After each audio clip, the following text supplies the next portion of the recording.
Yes, আমরা চলে আসলাম আজকে আমাদের একটা স্পেশাল লাইভে। আমি আজকের প্রোগ্রামটা সাজিয়েছি একটু ভিন্নভাবে।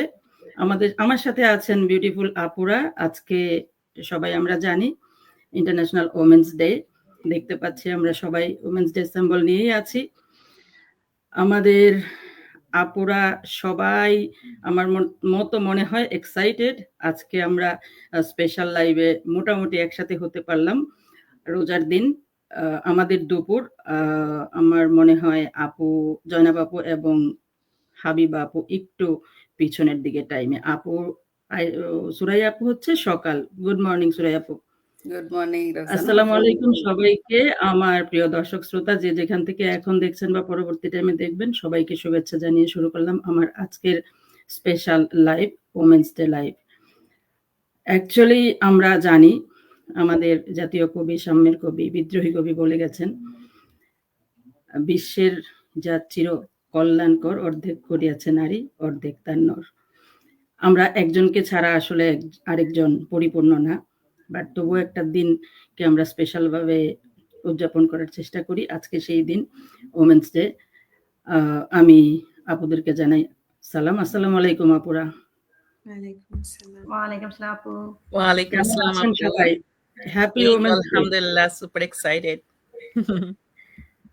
তো আমি আজকে আপনাদেরকে পেয়ে তো আমি খুবই খুশি। আজকের দিনটা আমার কাছে খুবই স্পেশাল। কেন স্পেশাল সেটা আমি একটু একটু করে বলবো কথার ফাঁকে। তার আগে আমি আপনাদের সবাইকে একটু জানাতে চাই সাদর শুভেচ্ছা আমন্ত্রণ। আমি একগুচ্ছ পার্পল ফুল নিয়ে আসছি আপনাদের জন্য। Thank you so much. আমার পক্ষ থেকে আপনাদের উদ্দেশ্যে, আমার দর্শকের উদ্দেশ্যে women's day special flower. Thank you, খুবই সুন্দর। আর আরেকটা বিষয়ও আছে, সেটা আমি কিছুক্ষণ পরে বলছি।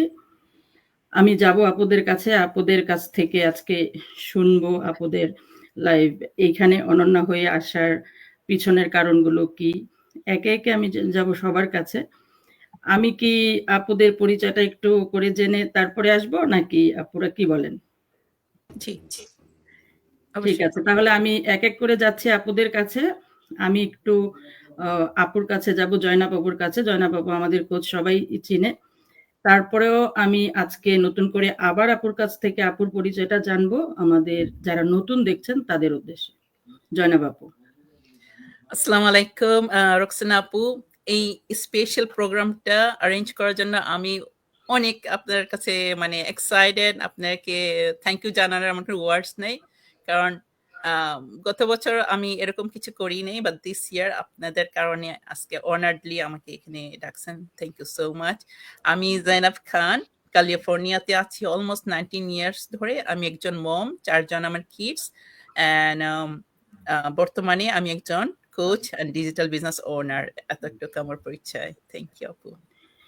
থ্যাংক ইউ আপু। আপনাকে পেয়েও আমরা খুবই হ্যাপি। আপনি আমাদের কাছে একজন উদাহরণ। আমরা আসবো পরবর্তী টাইমে আলোচনায়। এই কথা নিয়ে যাচ্ছি আমি সুরাইয়া আপুর কাছে। সুরাইয়া আপু, তুমি তোমার পরিচয়টা একটু যদি তুলে ধরো। থ্যাংক ইউ রোকসানা আপু। আমার ভয়েসটা একটু ডাউন, একটু ইগনোর করবেন সবাই।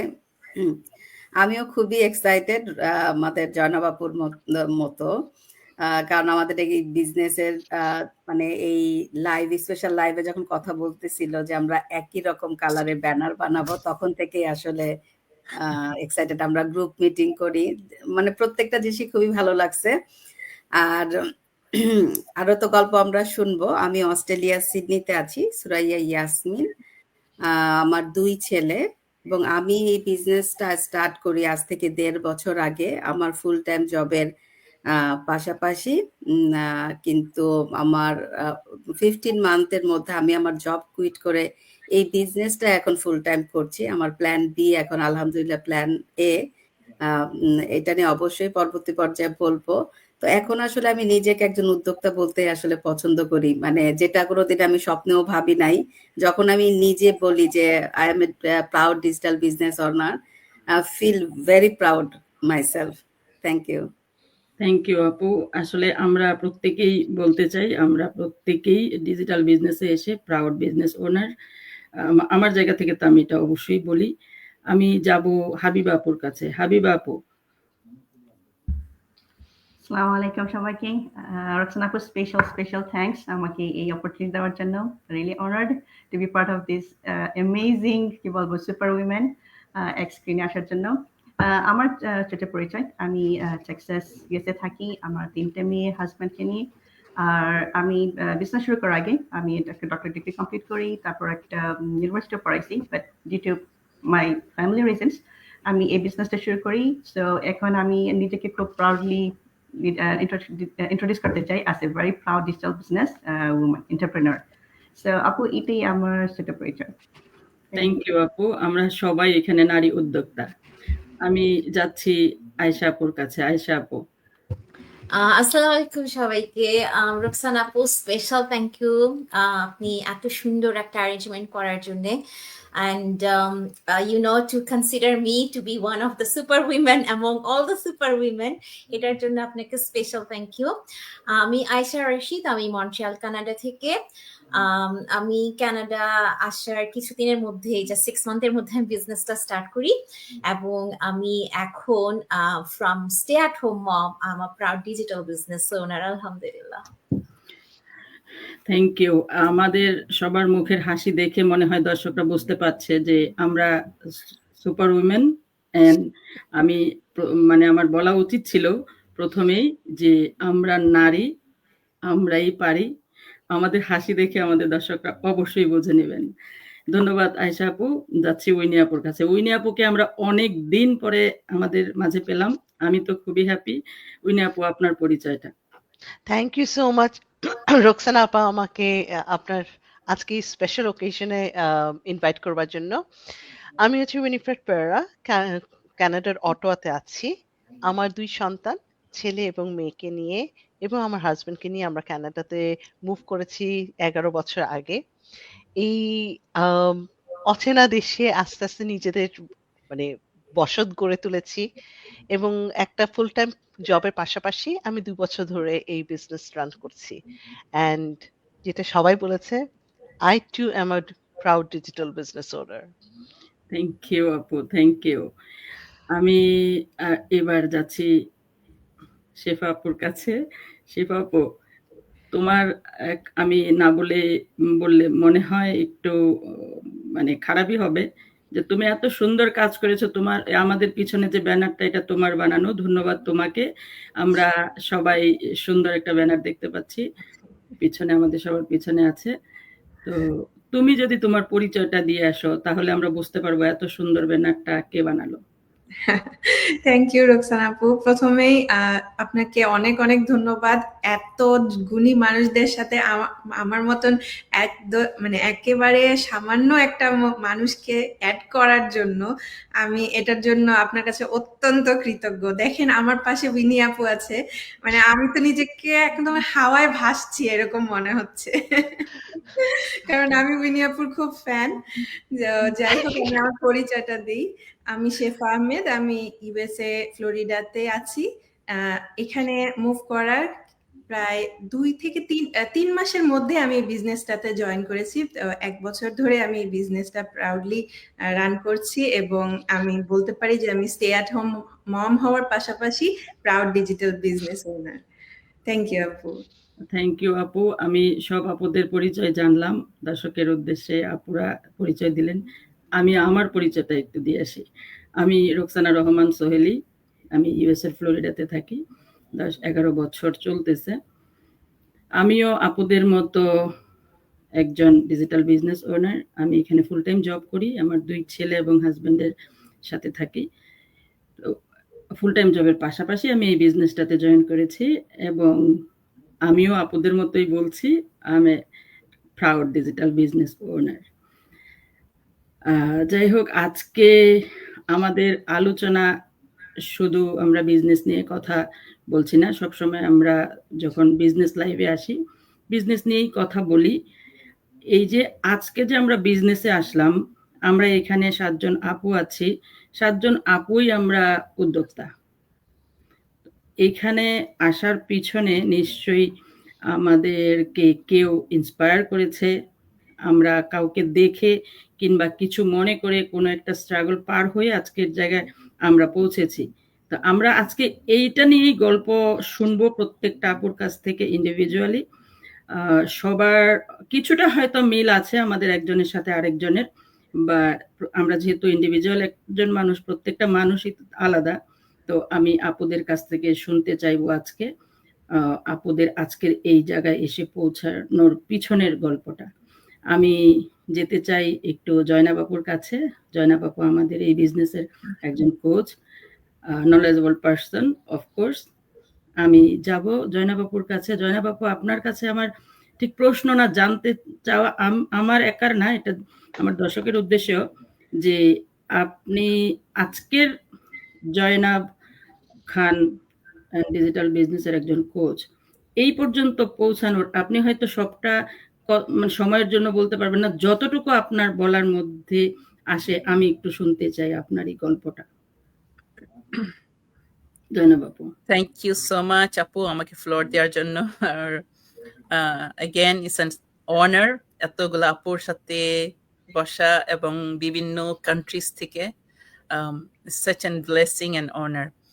তো আপু, আমি যেহেতু আজকে উইমেন্স ইন্টারন্যাশনাল ডে, তো ওখানে আমি কিছু জিনিস বলতে চাই যে ছোটবেলা থেকে আমি সবসময় এখানে একটা কথা বলি যে আমার এখানে কিন্তু ছোট বোন আছে Habiba. So this is just the way it is. যখন আমরা বড় হই, তো যে একই ফ্যামিলিতে, দ্যাটস ওয়াই আই মেনশনড হার, একই ফ্যামিলিতে গড়ে ওঠাটা কিভাবে ইন্ডিভিজুয়াল ভাবে সবাই পারসিভ করে একটা সিচুয়েশন, অথবা প্যারেন্টস যেভাবে প্যারেন্টিং করে, বিভিন্ন বাচ্চার কাছে কিন্তু বিভিন্নভাবে এটা ইম্প্যাক্ট হয়। সো আজকের দিনে আমি সবার আগে শুরু করব হলো, আমি 3টা নারীকে অ্যাকনলেজমেন্ট দিতে চাই। এই আমার এখানে থাকা আজকের দিনের ইয়ারটা একটু অ্যাকনলেজ করতে চাই। সেই জায়গায় তারা হলো আমার নিজের মা, আমার একজন খালা, আর আমার ফার্স্ট এমপ্লয়ার, আমার প্রিন্সিপাল। আমি তাদের কথা একটু বলবো।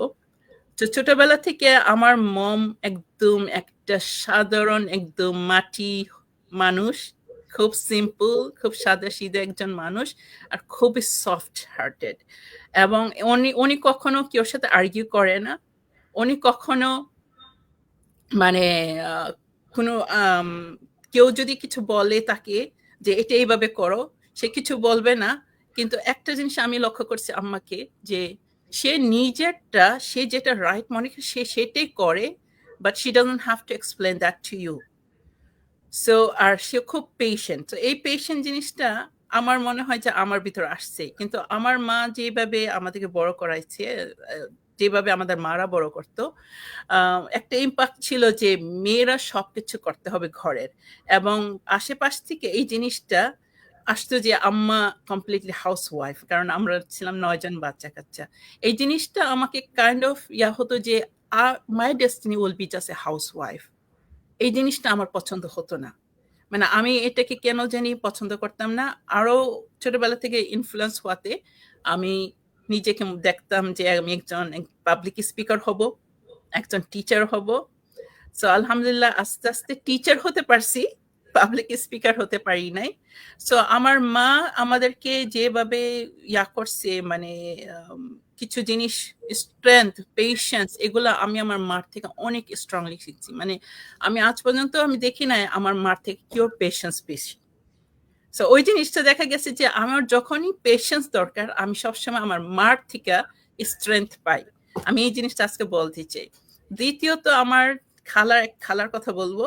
সে আমার খুব প্রিয় খালা, আল্লাহ তাকে জান্নাত নাসিব করেন, উনি মারা গেছেন।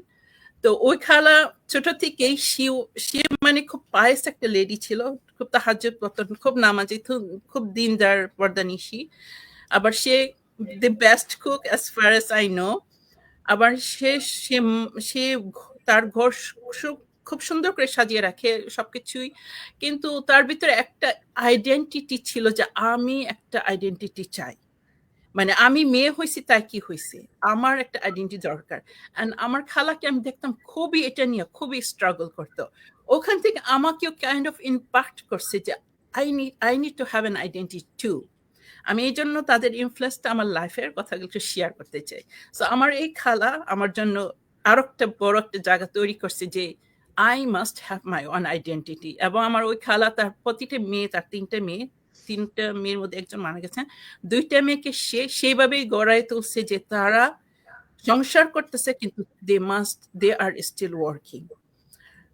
নেক্সট আমার লাইফে আরেকজন ইম্পর্টেন্ট একটা ব্যক্তি, আমার যখন জব নিলাম বাংলাদেশে আসলাম পরে, আমার প্রিন্সিপাল নাসিম মনিন খান, উনিও লেট নাসিম মনিন খান, আল্লাহ যেন তাকে জান্নাত দেন।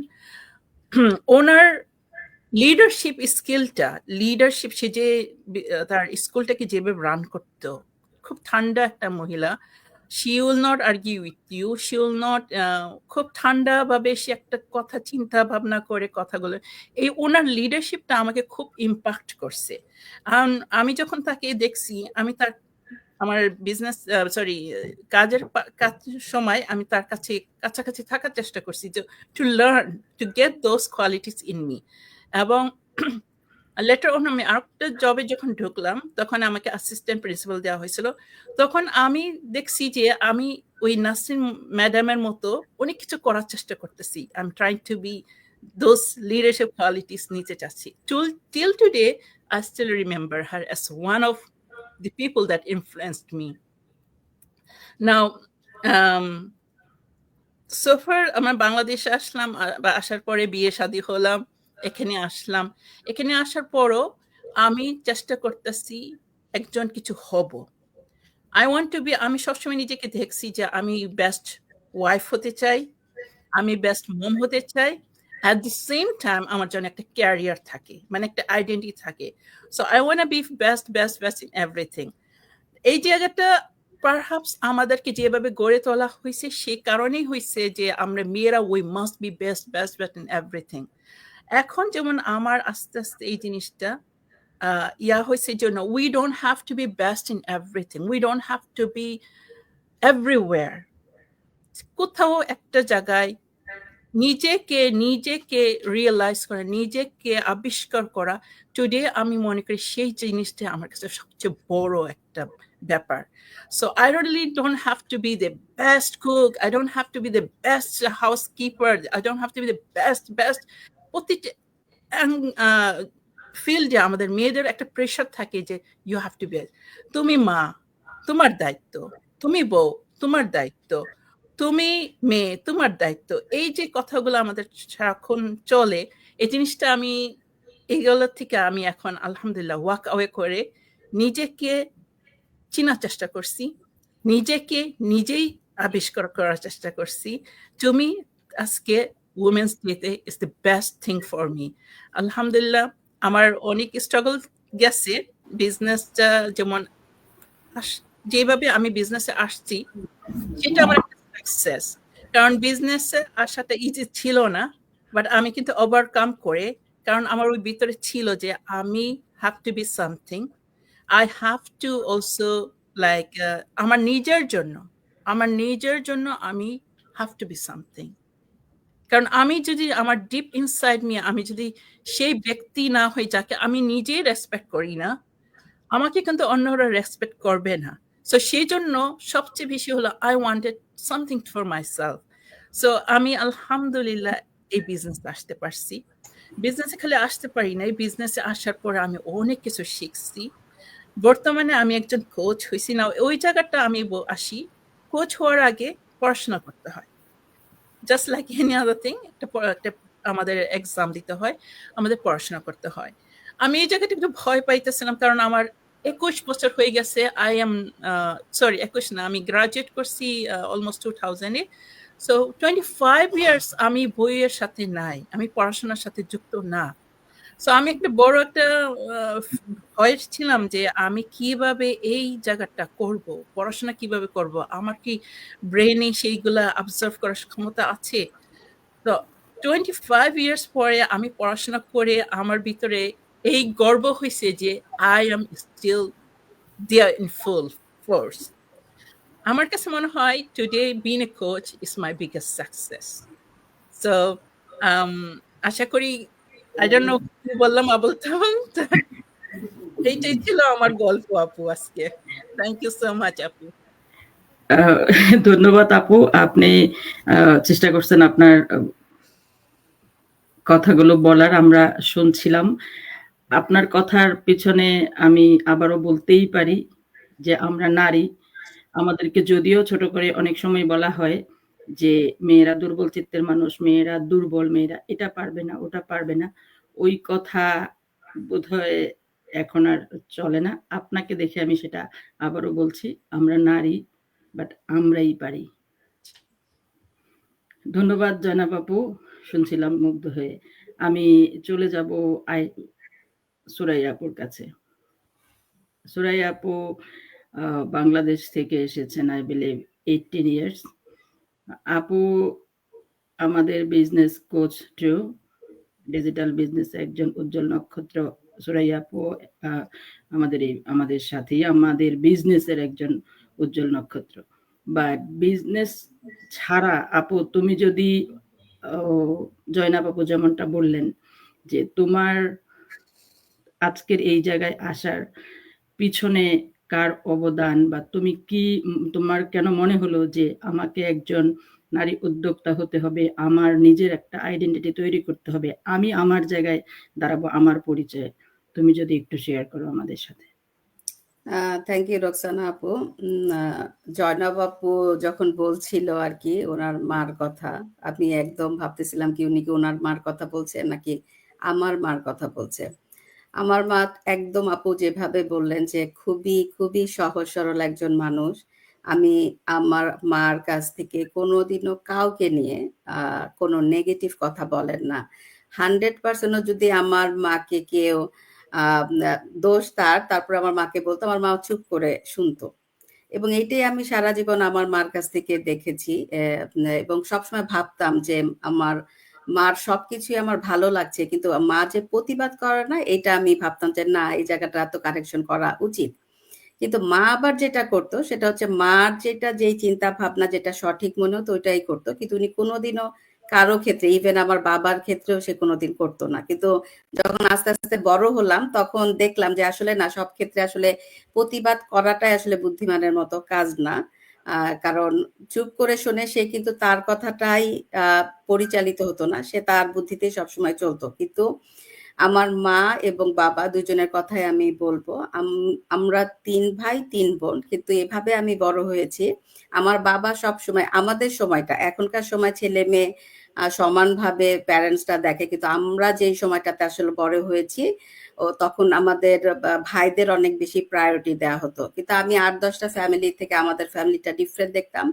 আমাদের বাসায় দেখা যায় তো আমি হয়তোবা পড়ছি, মা হয়তোবা আমাকে ডাকছে, বাবা বলছে যে আমার যেই ভাইটা তখন বসে আছে তাকে ডেকে বলছে যে সে যেন কাজটা করে। তো এভাবে সব সময় দেখা যায় তো আমাদের বাসায় ওই ব্যালেন্সটা হতো।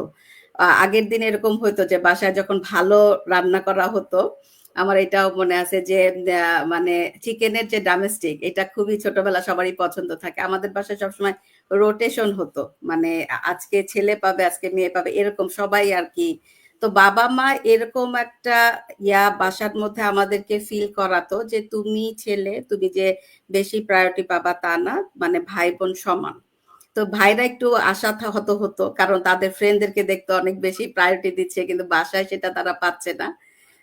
তো ওরকম একটা ফ্যামিলি থেকে যখন আমি বড় হয়ে ওঠা, এবং আমার অবশ্য কখনো উদ্যোক্তা হওয়ার কোনো স্বপ্ন ছিল না, যেহেতু আব্বা আর্মিতে ছিলেন, উনি আর্মি অফিসার ছিলেন। আমি সবসময় ভেবেছি আমি জব করব, এবং আমি যেই সারাউন্ডিং আমার ফ্রেন্ড সার্কেল, আমরা সবারই মেন্টালিটি একটা জব করব। তো বাংলাদেশে আসলে আমি আমার গ্রাজুয়েশন শেষ করে, অনার্স মাস্টার শেষ করে আমি একটা কলেজে আসলে পড়াতাম। দেন আমার বিয়ের পর আমি অস্ট্রেলিয়াতে আসি। তো আসলে অস্ট্রেলিয়াতে আসার পরে আমি স্ট্রাগলটা ফেস করি। আসলে লাইফে জয়নাব আপু বলছিল যে আমাদের মানে এই অ্যাচিভমেন্টের পিছনে কারো না কারো আসলে অনেক আছে, মানে আমি তখন কাউকে মনে করতে পারছিলাম না, বাট সময়ের অভাবে হয়তো এত মানুষের কথা আমি বলবো না আজকে। বাট আসলে একটা লাইফের সাথে তো আসলে অনেক মানুষ জড়িত। তো আমি যখন অস্ট্রেলিয়াতে আসি তখন আসলে আমি ফার্স্ট স্ট্রাগল ফেস করি, কারণ আমি ভাবতাম যে আসলে বিদেশ মানে হচ্ছে এখানে খুব আরামায়েশ করে আর কি কাজ করা। তো যখন আমার হাজবেন্ড বলছিল যে আমার এখনো মনে আছে, একটা রেস্টুরেন্টের সামনে আমরা কফি খাচ্ছিলাম, তো তখন আমার হাজবেন্ড বলতেছিল যে পাশে একটা চেইন শপ আপনাদের যেরকম আছে, আমাদের এখানে উলোর স্পোর্টস বলে, যেটা সুপার স্টোর, বলো যে এখানে যদি তোমার জব হয় তখন খুব ভালো হবে, খুব ভালো জব। তখন আমি খুব আপসেট হলাম, কারণ আমার মাথাতেও ছিল না যে বিদেশে এসে মানুষ এই ধরনের জব করে। কারণ কি তখন আসলে কিন্তু এই ইউটিউবের যুগ ছিল না, টু বি অনেস্ট। আমরা যেই সময়টাতে বড় হয়েছে আমরা বিদেশ মানে ভাবতাম যে হয়তো বা ওখানে আরো ভালো আর কি আমরা অবস্থানে থাকবো। তো আমি বললাম আমি কেন এই জব করব, এটা তো অড জব, মানে সেলস গার্লের জব আমি করব কেন। পরে আমি বুঝতে পারলাম বাস্তবতা যে আসলে এই জবটাই হচ্ছে স্টুডেন্টদের জন্য সব থেকে সম্মানের জব। যাই হোক, খুবই কষ্ট হয়েছে ওই টাইমে করতে, মানে অ্যাডজাস্ট করতে, কিন্তু স্লোলি আমি যেগুলো আন্ডারস্ট্যান্ড করতে পেরেছি। কিন্তু আমার মা যখন অস্ট্রেলিয়াতে আসেন, আমার বড় ছেলে সময়, তখন আমার হাজবেন্ডকে আমার মা জিজ্ঞেস করেছে যে আমি আসলে কি জব করি। তখন আমি যখন বললাম যে কাস্টমার সার্ভিস, আমার মা খুবই মনে কষ্ট পেয়েছে। মাদের মনে হয় মেয়েদেরকে নিয়ে একটা গর্ব থাকে যে আমার মার একটাই কথা যে আমার মেয়ে এত ভালো স্টুডেন্ট, আমার মেয়ে কলেজে পড়া, তো আমার মেয়ে কেন এখানে এই জব করবে। কিন্তু মা তো ওইটা বুঝতেছে না যে আসলে বিদেশে এসে ওই প্রফেশনাল জব করতে হলে এখানে আবার ডিগ্রি লাগবে, আর তখন আমরা স্টুডেন্ট ছিলাম। যাই হোক, আমার মার সাথে আমার হাজবেন্ডের কথাও বলতে হবে। আমার বড় ছেলে আসলে হওয়ার পর আমার ছোট ছেলেটাও হয় খুবই, আমি তখন আসলে আমার ক্যারিয়ারের কথা আমি অতটা ফোকাস করিনি। জয়নাব আপু যেটা বললো যে ভালো মা হতে চেয়েছি, ভালো ওয়াইফ হতে চেয়েছি, সাথে ক্যারিয়ার, আমিও সেম। তবে আমার প্রায়োরিটি সব থেকে ছিল আমার সন্তান।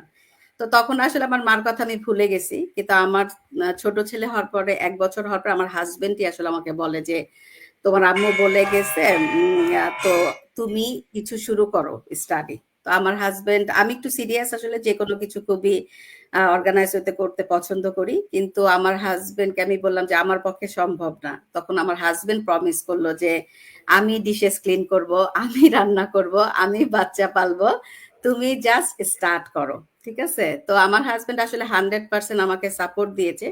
কিন্তু আমি যখন স্টাডি শুরু করলাম, কারণ আমরা আসলে যখন স্টাডি করেছি তখন আসলে এত বেশি টেকনোলজির ইয়াটা ছিল না, তো আমার জন্য খুবই টাফ ছিল। আর এত বেশি কঠিন ছিল যে আমাকে ওরা 5 মিনিটও কনসিডার করতো না। মানে ওদের কথা হচ্ছে তুমি স্টুডেন্ট, পড়াশোনা করতে আসছো, তুমি এখানে কারো মাও না কারো ওয়াইফও না। তো সব মিলে আমার কাছে মনে হয়েছে আমার লাইফের সব থেকে আমি ভুল ডিসিশনটা নিয়েছি। যাই হোক, কোর্স আমি যখন কমপ্লিট করি, আমাকে অনেক টিচার একটু ছাড় দিত, কারণ সামটাইমস আমার বাচ্চা অসুস্থ, কারণ 1 বছরের বাচ্চা খুবই স্বাভাবিক। তো একদিন আমার বাচ্চার অনেক জ্বর এবং আমার অ্যাসাইনমেন্ট জমা দিতে হবে। তো একজন ম্যাডাম ছিল ওখানে, ওর নাম হচ্ছে মিসেস স্যাম।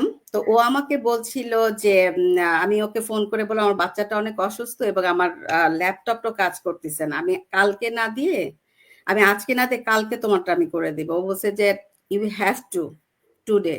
ও কোনো কনসিডার করে না। আমি কান্না করতেছিলাম যে তুমি পাবলিক লাইব্রেরিতে চলে যাও, আজকেই তুমি করবা। তো যাই হোক, কান্না করতে করতে আমি আসলে পাবলিক লাইব্রেরিতে যেই আমি সাবমিট করি। তো ওই মিস স্যাম যে সে সব সময় বলতো আমাকে যে সবার সাথে পরিচয় করা, আমি লিটল প্রফেসর, যেহেতু আমি বাংলাদেশের থেকে আসছি। তো ও আমাকে নিয়ে খুবই প্রাউড করতো, বাট খুবই স্ট্রিক্ট ছিল। তো আমার আসলে পরবর্তী পর্যায়ে যে স্টাডিটা, হায়ার স্টাডিটা করার আমার আর ইচ্ছা ছিল না, বিকজ অফ সে আমাকে পুরা সময়টাতে অনেক পেইন দিয়েছে। তো আমি যেদিন সার্টিফিকেট পাই, আমি সেকেন্ড পজিশনে ছিলাম, তখন ও বলতেছিল যে সুরা তুমি এখানে হায়েস্ট ডিগ্রি নিবা অস্ট্রেলিয়া থেকে। তো আমি বললাম যে হ্যাঁ, আমার তখন অনেক আসলে কষ্ট থাকে না, অনেক জমা হয়ে গেছে। আমি ওকে বললাম যে আমি নিতাম, বাট আমি আসলে তোমার কারণে নেব না। তখন সে বলতিছে যে কংগ্রাচুলেশন, হ্যাটস অফ। আর আমি আসলে তোমার জায়গাটায় ছোট বাচ্চা নিয়ে আমিও আসলে পারতাম না এই স্টাডিটা কমপ্লিট করতে। তুমি কি দেখেছো যে 7 জন গিভ আপ দিয়েছে? তো আমাদের সাথে আসলে 7 জন গিভ আপ দিয়েছিল। যাই হোক, আমি তখন বললো যে আমি যদি অতটা টাফ না হতাম তুমি আসলে কমপ্লিট করতে পারতাম না। তো ওই দিন আসলে আমি রিয়েলাইজ করলাম যে আমরা সামনের জায়গাটা থেকে দেখি যারা স্টিক, তাদের ক্ষেত্রে যে আমরা একটা নেগেটিভ নিয়ে নিই, এইটা আসলে ঠিক না, কারণ আমি তখন আসলে রিয়েলাইজ করলাম যে না, ও আসলে ভালোর জন্য স্ট্রিক্টটা ছিল। আর ওইটা আমার লাস্ট সেমিস্টার ছিল, ওই টাইম ডিউ টাইমে যদি আমি কমপ্লিটও না করতাম আমি আসলে পাস করতাম না। তো মিসেস স্যাম, ওর কথা আমি সবসময় মনে করি। ইভেন আমি যে ফেডারেল গভর্নমেন্টের আন্ডারে জবটা করতাম, এটা কিন্তু ওর রেফারেন্সে ছিল। সে টাফ মহিলা ছিল আমার সাথে 2 বছর, এবং ওই আমাদের অস্ট্রেলিয়া, কেন আমি জানি ফার্স্ট কান্ট্রিগুলোতে আমাদের ডিগ্রি থাকলেও রেফারেন্স লাগে, এবং স্ট্রং রেফারেন্স লাগে, তাছাড়া কিন্তু ভালো জবগুলো পাওয়া যায় না। তো ওই স্ট্রাগল পার করে আসলে ডিজিটাল বিজনেস অনার হওয়ার কোনো স্বপ্ন ছিল না, বাট আমি বের হতে চাচ্ছিলাম। এই যে জব, বাসা, ফ্যামিলিকে সময় দিতে পারছি না, আমার হাজবেন্ড খুব ট্রাভেল করে, সব মিলে আমি চাচ্ছিলাম যে আমি সেকেন্ড কোনো অপশন। আর আমি ছোটবেলা থেকেই হয় না যে বান্ধবীরা 5-6 জন, বাট আমি লিডিং পর্যায়ে থাকতাম, ওরাই বলতো তুই বল। আমি ছোটবেলা থেকে এই টাইপের।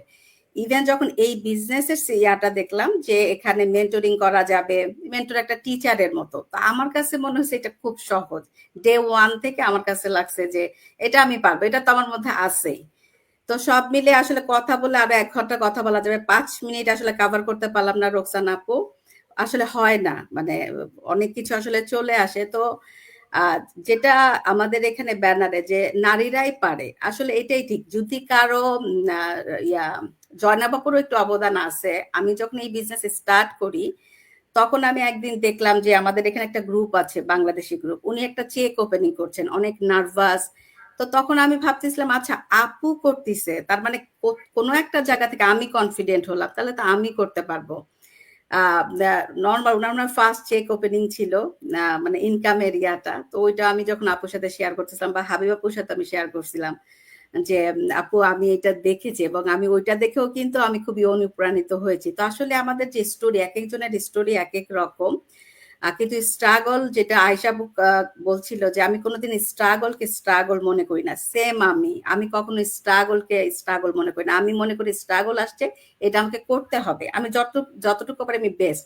আমি আমার লাইফে কখনোই কোনো স্ট্রাগল থেকে আমি ভয় পাইনি। আমি সবসময় বিশ্বাস করি আল্লাহ যেহেতু আমাকে দিয়েছে, যেটা আমাদের ইসলামে আছে, যে তাকে ততটুকুই আল্লাহ বান্দাকে দেন যতটুকু সে নিতে পারে।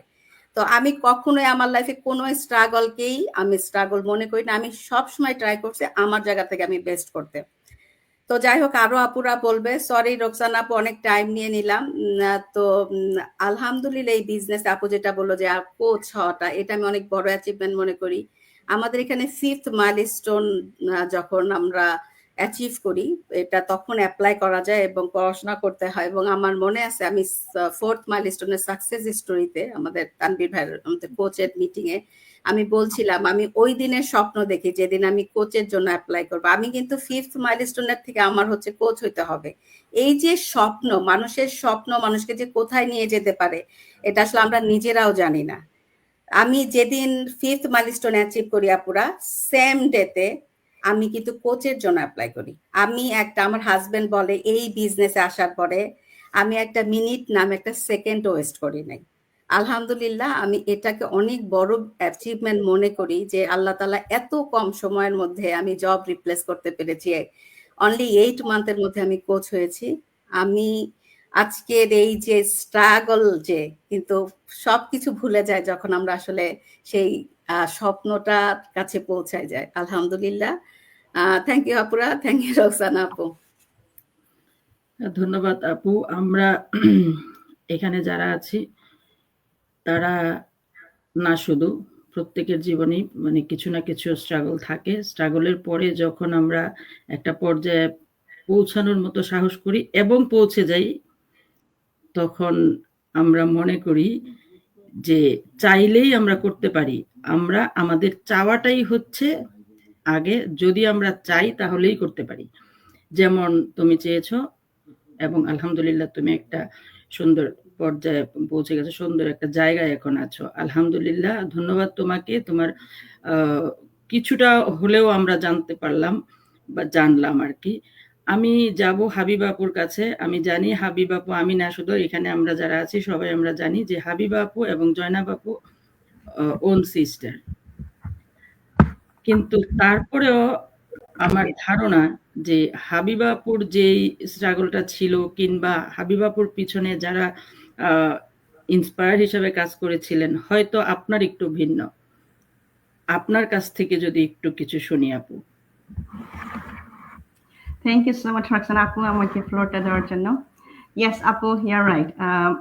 আমি জনাব আপু এর আপন বোন, জনাব আপু হচ্ছে আমার বড় বোন।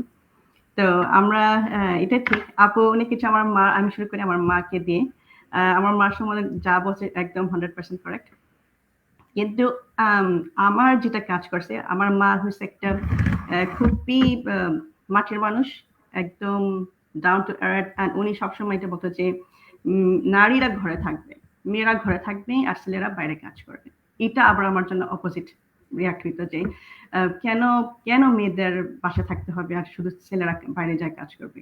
আমিও তো একজন হতে পারি, আমাকে আল্লাহ ব্রেনটা দিচ্ছে, আমাকে ওই হেলদি রাখছে। তো এটা আমি ওনার সাথে একটু আর কি এগেনস্ট, আমার মনের সাথে আর কি যাইতো না। এটার জন্য আমি যখন কি বলে এটাকে আপনার হাই স্কুল কমপ্লিট করে যখন আমি ইউনিভার্সিটি দেখবো, তখন কিন্তু যেমন আমার বাবা চাচ্ছিল আমি সামথিং এডুকেশন নিব, আমি ওটার এগেনস্টে গেছি যে আমি want to do something for myself. আমি এমন কিছু একটা করতে চাই যেটা মানুষ দেখলে ওয়াও করবে। আর এটার জন্য আমার আর্কিটেকচার ডিগ্রিটা নেওয়া। তো আর্কিটেকচার নিচে আমার বাবা ফার্স্ট বেশি একটা হ্যাপি ছিল না যে এটা তো ছেলেদের কাজ। তখন আমি বাবাকে বললাম ছেলেদের কাজ কেন, এটা ছেলেদের কাজ হবে, এটা মেয়েরা কেন করতে পারবে না। তো পরে আমি বাবাকে বুঝালাম যে বাবা এটা নট নেসেসারি। আব্বা মনে করতে যে আর্কিটেকচার হওয়া মানেই ফিল্ডে যায় কাজ করতে। তো একটা মেয়ে মানুষ ফিল্ডে কাজ করবে, বাইরে রোদ্রের মেয়েদের দাঁড়ায় দাঁড়ায় যে বিল্ডিং যেটা আর কি সুপারভিশন বলে ইঞ্জিনিয়ারিং, ওটা নট নেসেসারি, ওটা করতে হবে না। আমি অফিস থেকে বসে আমি ডিজাইন করতে পারি, সব কিছু করতে পারি, আমার নিজের আন্ডারে মানুষ থাকতে পারে, আমি অ্যাসাইন করতে পারি। তো এইগুলা বলার পর আব্বা একটু ঠান্ডা হইলো, ঠিক আছে বলো করো, যাতে তোমার পছন্দ তুমি পড়ো। তো এখানে আর কি আপনারা বুঝতে পারেন যে আমার এটা আসলে আসছে কিভাবে, আমার মা। বিকজ আমার মা she tried to make us feel যে নারীরা should always be like housewives। আর কি পড়াশোনা করলেও নারীদের career should not be a priority। তো এটা একটা আর কি হিট করছে আমাকে। এটার জন্যই আমি আজকে আলহামদুলিল্লাহ আমি বলবো যে আজকে what I am today। তারপর ডিগ্রি কমপ্লিট করার পর মাস্টার্স আর্কিটেকচার করলাম। তো করার পর বাই দেন আমার বাবা, আমরা বাই দ্য ওয়ে আমরা নাইজেরিয়াতে বড় হয়েছি, নট ইন বাংলাদেশ। আমরা 9 ভাই বোন। আর বাই টাইম আমি মাস্টার্স ডিগ্রি গ্রাজুয়েট করি, আমার বাবা রিটায়ারমেন্টে চলে যায়। সো বাংলাদেশে চলে যায়। আমি লাস্ট আমার ডিগ্রি ডিফেন্স করার পর তারপর আমিও বাংলাদেশে যাই। তো obviously same thing, arrange marriage. Next thing is একটা মেয়ের লাইফে ডিগ্রি করার পর কি বিয়ে, রাইট, ম্যারেজ। তো ওখানেই আমার বাবা দেখা শুরু করলো। তো তখনই কিন্তু আমি আমার মা বাবাকে বলি যে আমি যার সাথে whoever you are looking for, make sure one of the quality যে he will let me work। এরকম যদি মাইন্ডসেট থাকে যে বউকে কাজ করতে দিবে না, কেন অনেক আসে যে বায়োডাটাতে যে আসে যারা চায় না তার ওয়াইফরা অথবা বেটার হাফরা কাজ করবে, তখন থেকে আমি ক্যান্সেল আউট করে দিতাম যে no, whoever it is must let his wife work। তো আলহামদুলিল্লাহ আমার হাজব্যান্ড ওরকম পাইছি। আমার হাজব্যান্ড খুবই সাপোর্টিভ। তারপর ওনার সাথে বিয়ে হওয়ার পর আমি ইউএসএতে চলে আসি। তো আমার এই আইডিওলজি ছিল যে আমি যে আর্কিটেকচার ডিগ্রি দিয়ে আসছি আমি ইউএসএতে কাজ করতে পারবো। ও মা আসার পর অফকোর্স দ্যাট ওয়াজ ইম্পসিবল। আমার ডিগ্রি কেউ রিকগনাইজ করে না। Means what, I have to study again and get another certificate. আর আর্কিটেকচার আবার পড়বো, এটা আমার মাথায় ইট ওয়াজ টু মাচ। আমি আর্কিটেকচার পড়বো না, পড়লে অনেক কিছু পড়বো, something related, something relatable like interior design or something. তো যাই হোক, তারপর বেবি চলে আসলো। বেবি আর কি ডিসিশন নিতে নিতে বেবি চলে আসলো। আমি বেবিকে নিয়ে জিআরই লিখলাম। তো এগুলার পিছনে কি ডিটারমিনেশন। একটা মেয়ের যখন ডিটারমিনেশন থাকে ও কিন্তু শি ক্যান বিট এনিথিং। যাই আর কি তার সামনে আসে স্ট্রাগল হিসেবে দাঁড়ায়, শি ক্যান বিট ইট। এই যে সুরাইয়া আপুর যখন এই যে বাচ্চা ছিল তাও উনি কিন্তু ডিগ্রি কমপ্লিট করছেন। কেন? বিকজ ডিটারমিনেশনটা ছিল I have to do this. একটা ভালো জব পাইতে হইলে আমার এই সার্টিফিকেটটা কমপ্লিট করতে হবে। সেম থিং আমি তারপর ডক্টরেট ডিগ্রি জয়েন করলাম। একটা টোডলারকে নিয়ে, একটা সংসার হাজব্যান্ডকে নিয়ে আর কি একটা ডিগ্রি কমপ্লিট করে একটা ডক্টরেট ডিগ্রি কমপ্লিট করা ইউএসএতে is not an easy thing. I didn't have any helping hands. তো স্টিল এগেইন নারী, আমরা উইমেন, আমরা মম, আমরা ওয়াইফ, দেখা যায় অনেক স্যাক্রিফাইস করতে হয় আমাদের। তো এখানে কিন্তু আমি কম স্যাক্রিফাইস করি নাই। আর আই ওয়াজ লাকি, আমার বেশিরভাগ কোর্সেসগুলো অনলাইন ছিল। So I think I had just 1 or 2 আর কি ক্লাসে যে নিতে হতো ফেস টু ফেস। তো ওই ফেস টু ফেস আমার ছিল সকালে অপশনাল ছিল, I could select either morning or after like 6। তো আমার হাজব্যান্ডের দিকে তাকায় আমি ওনাকে অলওয়েজ প্রায়োরিটি রাখছি। I got him the day time. তো আমি সন্ধ্যার ক্লাসটা আমি নিতাম। সো যখন আমার হাজব্যান্ড চলে আসতো, আমার বাচ্চাকেও ধরতো, আমি তখন গিয়ে আমি ক্লাস টের করতাম।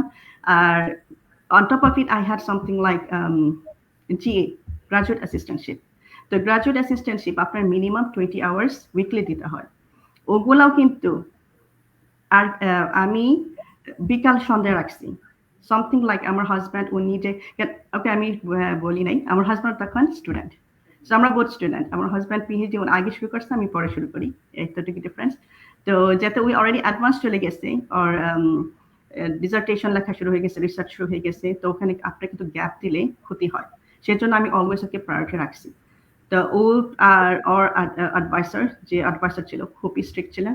অলওয়েজ চাইতো যে ওরা ল্যাবে আসবে, ল্যাবে দেখতে চায়, ল্যাবে কাজ করতেছে, ডাজন্ট ম্যাটার প্রোডাকশন কতটুক, but he wants to C them ল্যাবে আর কি ফিজিক্যালি আসে। তো এটার জন্য আমি আমার হাজব্যান্ডকে অলওয়েজ আমি প্রায়োরিটি দিতাম যে ওকে তুমি ল্যাবে যাও সকালের দিকে, আমি মেয়েকে রাখতেছি, আর তুমি যখন চলে আসবা আফটার দুপুরের পর, তখন আমি যাই, আমি যে আমার ডিউটিটা করি, আমার কাজ করি, তারপর আমি ক্লাস করে চলে আসি বাসায়।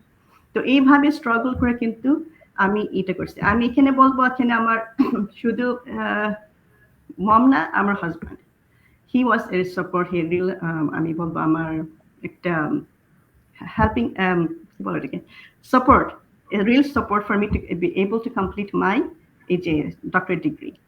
তারপর আসলাম যখন আমি বাই টাইম আমার 3টা বাবু হয়ে গেল, আমি বাই দেন একটা জবও করি, একটা university, but this was not easy. বাচ্চাদেরকে নিয়ে 2টা বাচ্চা, তখন আমার 2টা বাচ্চা, হাজব্যান্ড, সংসারকে সুন্দর করে রেখে তারপর জব করাটা, দ্যাট ওয়াজ ভেরি হার্ড। তখনই আমি ডিসিশন নেওয়া শুরু করলাম যে না, এইভাবে তো চলা যায় না, I need to do something else, something যে আমি পাশাপাশি করতে পারবো। এই জন্য আমাকে বললাম না, we always want to be the best, we want to be best wife, we want to be the best mom, we want to be the best everything. তো এটার জন্য কিন্তু আমরা শুধু যে ক্যারিয়ারকে দেখে আমরা whatever happens we don't care, we go on, আমরা এটা করতে পারি না। আমাদের সবসময় অল্টারনেটিভ আমরা খুঁজি। তো অল্টারনেটিভ খোঁজার পাশাপাশি এই যে আমি আলহামদুলিল্লাহ বিজনেস সম্বন্ধে জানতে পারলাম, এটাও থ্রু মাই সিস্টার। সো আমার এই বিজনেস আসা, আমি বলবো পোস্ট অফিস আমার sister. So it's looks like every stage a different person worked for me. For me, the first one was my mom. My doctorate degree also is my husband. এই যে আমি আজকে যা যে এন্টারপ্রেনার is my sister. আমার sister যদি আমাকে না সাপোর্টটা দিত, আমার হাজব্যান্ড আবার কেন সাপোর্ট দেন? he was against me doing a business, online business. কেন বুঝতেছিল না এটা একটা আধুনিক জিনিস, নতুন জিনিস, এটা কি হতে পারে, এটা স্ক্যাম হতে পারে। তো ও আমাকে এটা খুবই সাপোর্ট করে না, একটু সাপোর্ট করে নাই। But my sister was my push. She told me, Habiba তুমি এটা করো, ইনশাল্লাহ তুমি এটাতে সফলতা পাবা। তো আলহামদুলিল্লাহ, I took her advice. Of course, I did my research and I liked it because এই যে সরি আপু আগে বলছি কিন্তু মেন্টরশিপ আছে, and আমি টিচিংও করছি, I love teaching. তো এখানে দেখার পর আমার মনে হয়েছে ইয়েস, এটা নট আমার প্রফেশন থেকে বেশি দূরে চলে যাবে না, আমি এখানে মেন্টরশিপও করতে পারবো, আর দ্য সেম টাইম আমি একটা ফ্লেক্সিবিলিটি নিয়ে আমি কাজ করতে পারবো। এখানে আমি বেস্ট মমও হইতে পারবো, আমার চান্সেস নেই, আমি এখানে বেস্ট ওয়াইফও হইতে পারবো, at the same time আমি একটা নিজের একটা আরেকটা আইডেন্টিটি আমি ক্রিয়েট করতে পারতেছি। So this was really a huge opportunity for me, and আপু আমি বলবো আলহামদুলিল্লাহ। সো একটা মেয়ের সফলতা আমি বলবো শুধু একটা মানুষ থাকে না, অনেক মানুষই থাকে পিছনে, but you as a person, আপনি কি চান, আপনার কতটুকু ওই ডেডিকেশনটা আছে, ডিটারমিনেশনটা আছে, as long as you have those things, you can be anything, you can do anything, and know your priorities. আপনার প্রায়োরিটি কি? কিন্তু প্রায়োরিটিস কিন্তু যদি উল্টাপাল্টা হয়ে যায় তখন কিন্তু অনেক মাসাকার হয়। So know your priorities and be determined, inshallah you can achieve anything. আমরা নারী, আমরা আর কিছু করতে পারে। আপু এতটুকু আমি বলবো। থ্যাংক ইউ আপু। থ্যাংক ইউ আপু। আপনি এত সুন্দর করে বাংলায় এত সুন্দর করে বললেন। এখন তার পিছনে আমাকে বলতেই হচ্ছে যে এত সুন্দর করে আপনি কি করে বলেন। থ্যাংক ইউ সো মাচ আপু। খুব সুন্দর করে বললেন। সবার সাকসেসের পিছনে কেউ না কেউ থাকে। সেই গল্পটাই আজকে আমি শুনতে আসলাম আপনাদের কাছে, আপনাদেরকে নিয়ে। আসলে সেই সময় বোধহয় এখন আর নাই যে একটা সময় আমরা জানতাম যে ছোটবেলায় আমরা মিনা কার্টুন দেখে অভ্যস্ত। তো মিনা কার্টুনে সবসময় দেখতাম ছেলেদেরকে প্রায়োরিটি দেওয়া হতো বেশি, মেয়েদেরকে অলওয়েজই কম। কিন্তু সেটা কিন্তু মিনা কার্টুনের একটা পর্যায়ে এসে আমরা ওটাও দেখতাম, মানে দেখে ফেলছি যে ছেলে আর মেয়ে মানে কম আর বেশি করে দেখার কোনো সুযোগ নাই। তো সেই দিন এখন আর নাই। আমরা এখন 50-50 আছি। কখনো কখনো আমরা 70-30, 60-30, 60-40 যাই। যদিও ছেলে মানুষগুলো সে খুব একটা স্বীকার করে না। বাট কালকে একটা প্রোগ্রামে দেখছিলাম, বা আপনারা হয়তো দেখে থাকবেন, যে ওখানে পরিসংখ্যানে বলা ছিল যে একটা ছেলে মানুষ কাজ করে বাইরে উইকলি 72 আওয়ার, তাহলে আমরা মেয়েরা কতটুকু কাজ করি?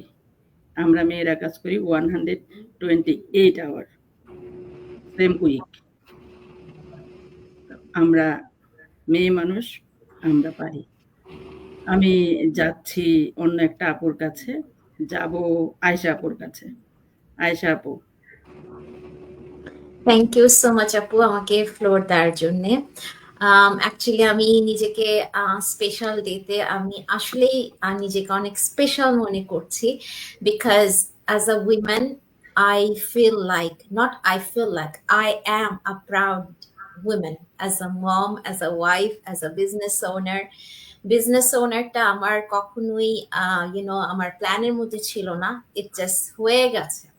সো এই যে হয়ে গেছে জিনিসটা জাস্ট বলাটা easy, but it was not easy to do. এটার পিছনে অনেক স্টোরি আছে, অনেক স্ট্রাগলস আছে। বাট আমার বেলায় আমি যেটা অলওয়েজ মানে আমি বিলিভ করি, আমি মনে প্রাণে বিলিভ করি যে আপনি যখন কিছু একটা ডিসাইড করবেন, যে আপনি কিছু একটা করতে যাচ্ছেন, আপনার সামনে যতই স্ট্রাগল আসুক না কেন, ওই স্ট্রাগলকে আপনার আর স্ট্রাগল বলে মনে হবে না। সো আমি একটু আমার পিছন থেকে আসি। আমিও হাবিব আপু, জানাব আপুর মতো বাংলাদেশে বড় হইনি, আমি সাউদিতে বড় হয়েছি। সো সাউদিতে সেই তখন আমি 80s এর কথা বলছি, ওখানেও ছিল এরকম যে প্রায়োরিটি ছেলেরা ওভার গার্লস সব জায়গায়। তখন সাউদিতে হচ্ছে আমাদের মেয়েদের পড়াশোনার জন্য আমরা ভালো কোনো সাবজেক্টও চুজ করতে পারতাম না। তখন ওখানে কোনো মানে মেয়েদের জন্য ইউনিভার্সিটি ছিল না। আব্বা ছিল ডক্টর, আর আমার অলওয়েজ মানে ইচ্ছা ছিল যে আমিও ডক্টর হব, বাট ওটা কখনো ওখানে হয়ে ওঠেনি, বিকজ হচ্ছে ওখানে মেয়েদের জন্য এইসব সাবজেক্ট থাকবে না, মেয়েদের জন্য থাকবে লিটারেচার। আর লিটারেচার জিনিসটা হচ্ছে আমার সবচেয়ে বেশি অপছন্দের জিনিস ছিল। But you know how it is goes, আমাকে শেষ পর্যন্ত ওই যে ইংলিশ লিটারেচারই নিতে হয়েছে, যেটা আমার জন্য কিছুই ছিল না, বিকজ আমি মানে আমরা বাংলা স্পিকার হিসেবে ইংলিশে অবশ্যই আমরা ভালো থাকি, and on the other hand যে সাউদি মেয়েদের তুলনায় ডেফিনেটলি আমি অনেক ভালো। তো যেখানে দেখা যেত যে এনিথিং আমি 5-6 পেপার লিখে ফেলতে পারতাম, ওখানে ওরা হাফ পেজ লিখতো। সো ওই পড়াশোনাটা আমার জন্য কোনো পড়াশোনাই ছিল না, ওটা আমার কাছে মনে হতো যে মানে রাদার টাইম পাস। আর আব্বা ছিল একটু কনজারভেটিভ টাইপের, আমাদের ফ্যামিলি ছিল ওখানে একটু কনজারভেটিভ টাইপের, যেমন না যে মেয়ের স্টাডিজ এর জন্য দেশে পাঠাবে বা অন্য জায়গায় পাঠাবে, এটা ফ্যামিলিতে অ্যালাউ ছিল না। সো আমাকে বাধ্য হয়ে ওটাই করতে হয়েছে যে যেটা আমার পছন্দ ছিল না। সো ওখান থেকেই বেসিক্যালি আমার ভেতর থেকে একটা অন্য কিছু করার, যে I have to do something different. আমার ডক্টর হওয়ার ইচ্ছা ছিল, সেটা হলো না। আমার ড্রাইভার হওয়ার ইচ্ছা ছিল, যেটা সৌদি আরবে ছিল অকল্পনীয়, সেটা হলো না। তো এরপরে যখন আমি বাংলাদেশে আসি, আমার বিয়ের পরে, বাংলাদেশের লাইফস্টাইলটা টোটালি ডিফারেন্ট, এটা সাউদি থেকে টোটালি একটা ডিফারেন্ট ছিল। সো বিভিন্ন ভাবে ডিফারেন্ট ছিল। এখন বাংলাদেশ অনেক বেশি চেঞ্জ হয়েছে, বাট সেই 2002 এর কথা বলছি আমি, ওটা তখন ফেভারেবল ছিল না। বাট আমার husband on the other hand খুব সাপোর্টিভ ছিল, কারণ ও যদি ওভাবে সাপোর্ট না দিত হয়তো বাংলাদেশে টিকাটাও খুব প্রবলেম হয়ে যেত আমার জন্য। সো বাংলাদেশে যখন আমি নিজেকে সেটেল করতে যাচ্ছিলাম তখনও আমি যে স্ট্রাগল গুলা ফেস করেছি, তখন আমার কাছে মনে হয়েছে যে এই স্ট্রাগল গুলো আসলে এটা just not for me as a struggle, মানে স্ট্রাগলটাকে আমি জাস্ট স্ট্রাগল হিসাবে দেখাটা আমি পছন্দ করতাম না।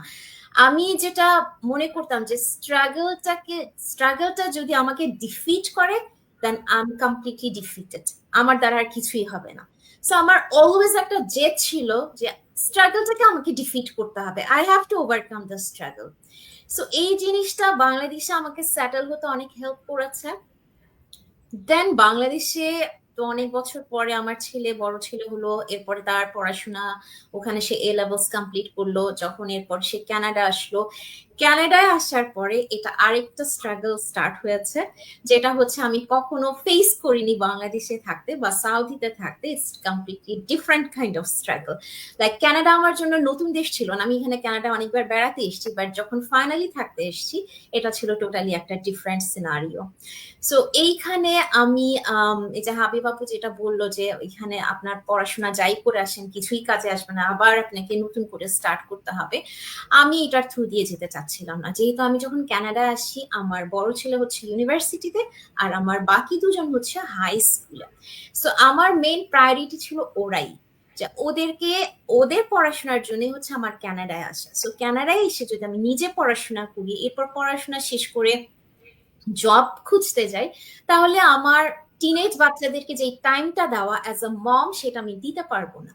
আর বাচ্চারা যখন মম আমরা হয়ে যাই তখন ওরাই কিন্তু আমাদের মেইন প্রায়োরিটি হয়ে যায়, রাইট? সবকিছু ওদের ভালো খারাপ সবকিছু আমাকে জানতে হবে। সো আমারও ছিল যে আমার ছেলেমেয়েরা যারা হাই স্কুলে যাচ্ছিল তারা কার সাথে ফ্রেন্ডশিপ করছে, তারা কি খাচ্ছে, তারা কোথায় যাচ্ছে, তারা কি পড়ছে, এভরিথিং আমাকে জানতে হবে। সো এগুলা করতে গিয়ে মানে তখন মনে হচ্ছিল যে কানাডায় আসলামই কিসের জন্য।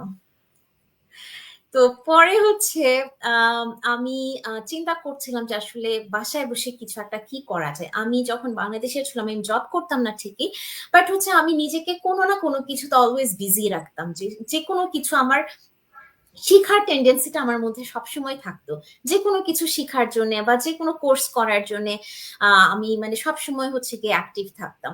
সো এইখানে আসার পরেও চিন্তা করছিলাম যে কিছু একটা তো বাসা থেকে কিছু একটা কি করা যায় যেটাতে আমার বাচ্চাদের টাইমটা আমার স্যাক্রিফাইস করতে হবে না। তা আমি যখন এই বিজনেসটার দেখি তখন বিজনেসটাতে যখন আমি ইন করি, তো বিজনেসটা প্রথম দিকে আমার কাছে মনে হচ্ছে এত মানুষ করতে পারছে, লাইক মোর দেন 230K পিপল রাইট নাও এই বিজনেসটা করছে। সো আমি কেন করতে পারবো না? আমি জাস্ট স্টার্টেড, আমি আগে পিছার কিছু চিন্তা করিনি। আমি দেখেছি যে আমি মানে আমার কাছে মনে হচ্ছে আমি পারবো, I just started it. But start করার পরেও বিজনেস স্টার্ট করা is not an everyone's cup of tea, right? এটা জাস্ট স্টার্ট করবো বললেই কিন্তু স্টার্ট হয় না, এটা অনলাইনে হলেও। সো বিজনেস স্টার্ট করার পরেও আমাকে মানে আমি কোনো সাপোর্ট পাইনি অ্যাকচুয়ালি বিজনেসটা স্টার্ট করার পিছনে, যে কোনো খান থেকে আমি কোনো সাপোর্ট পাইনি। এটা ফুললি আমার ডিসিশনে ছিল। আর আমার husband was like he was okay whatever makes you happy, সে হচ্ছে একটু এই টাইপের যে whatever makes you happy you do whatever you makes you happy. But মানে বিজনেসটা স্টার্ট করার জন্য কারোর সাথে ডিসকাস করা বা ইন্সপিরেশন এই জিনিসটা আমি কারোর কাছ থেকে পাইনি। তো বিজনেসটা আলহামদুলিল্লাহ আমি এখানে একটু ফোকাস করছি এই কারণে বিকজ এই বিজনেসটা অ্যাজ আ উইমেন আমাকে অনেক বেশি চেঞ্জ করেছে। এখন আলহামদুলিল্লাহ আমি একটা টিম লিড করছি, আমি একজন টিম লিডার। সো আমি আমার টিমকে যখন আমি লিড করছি তারা অনেক সময় বলে যে আপু আপনি কিভাবে পারেন এত কিছু, কিভাবে জানেন এত কিছু। বাট এটা তো জাস্ট একদিনে হয়ে ওঠেনি, রাইট? সমস্ত স্ট্রাগল ক্রস করে যখন আমি স্ট্রাগলকে স্ট্রাগলই মনে করি না, আমি মনে করি যে এই স্ট্রাগল আমাকে ওভারকাম করতেই হবে anyhow, by hook or by crook আমাকে স্ট্রাগল ওভারকাম করতে হবে।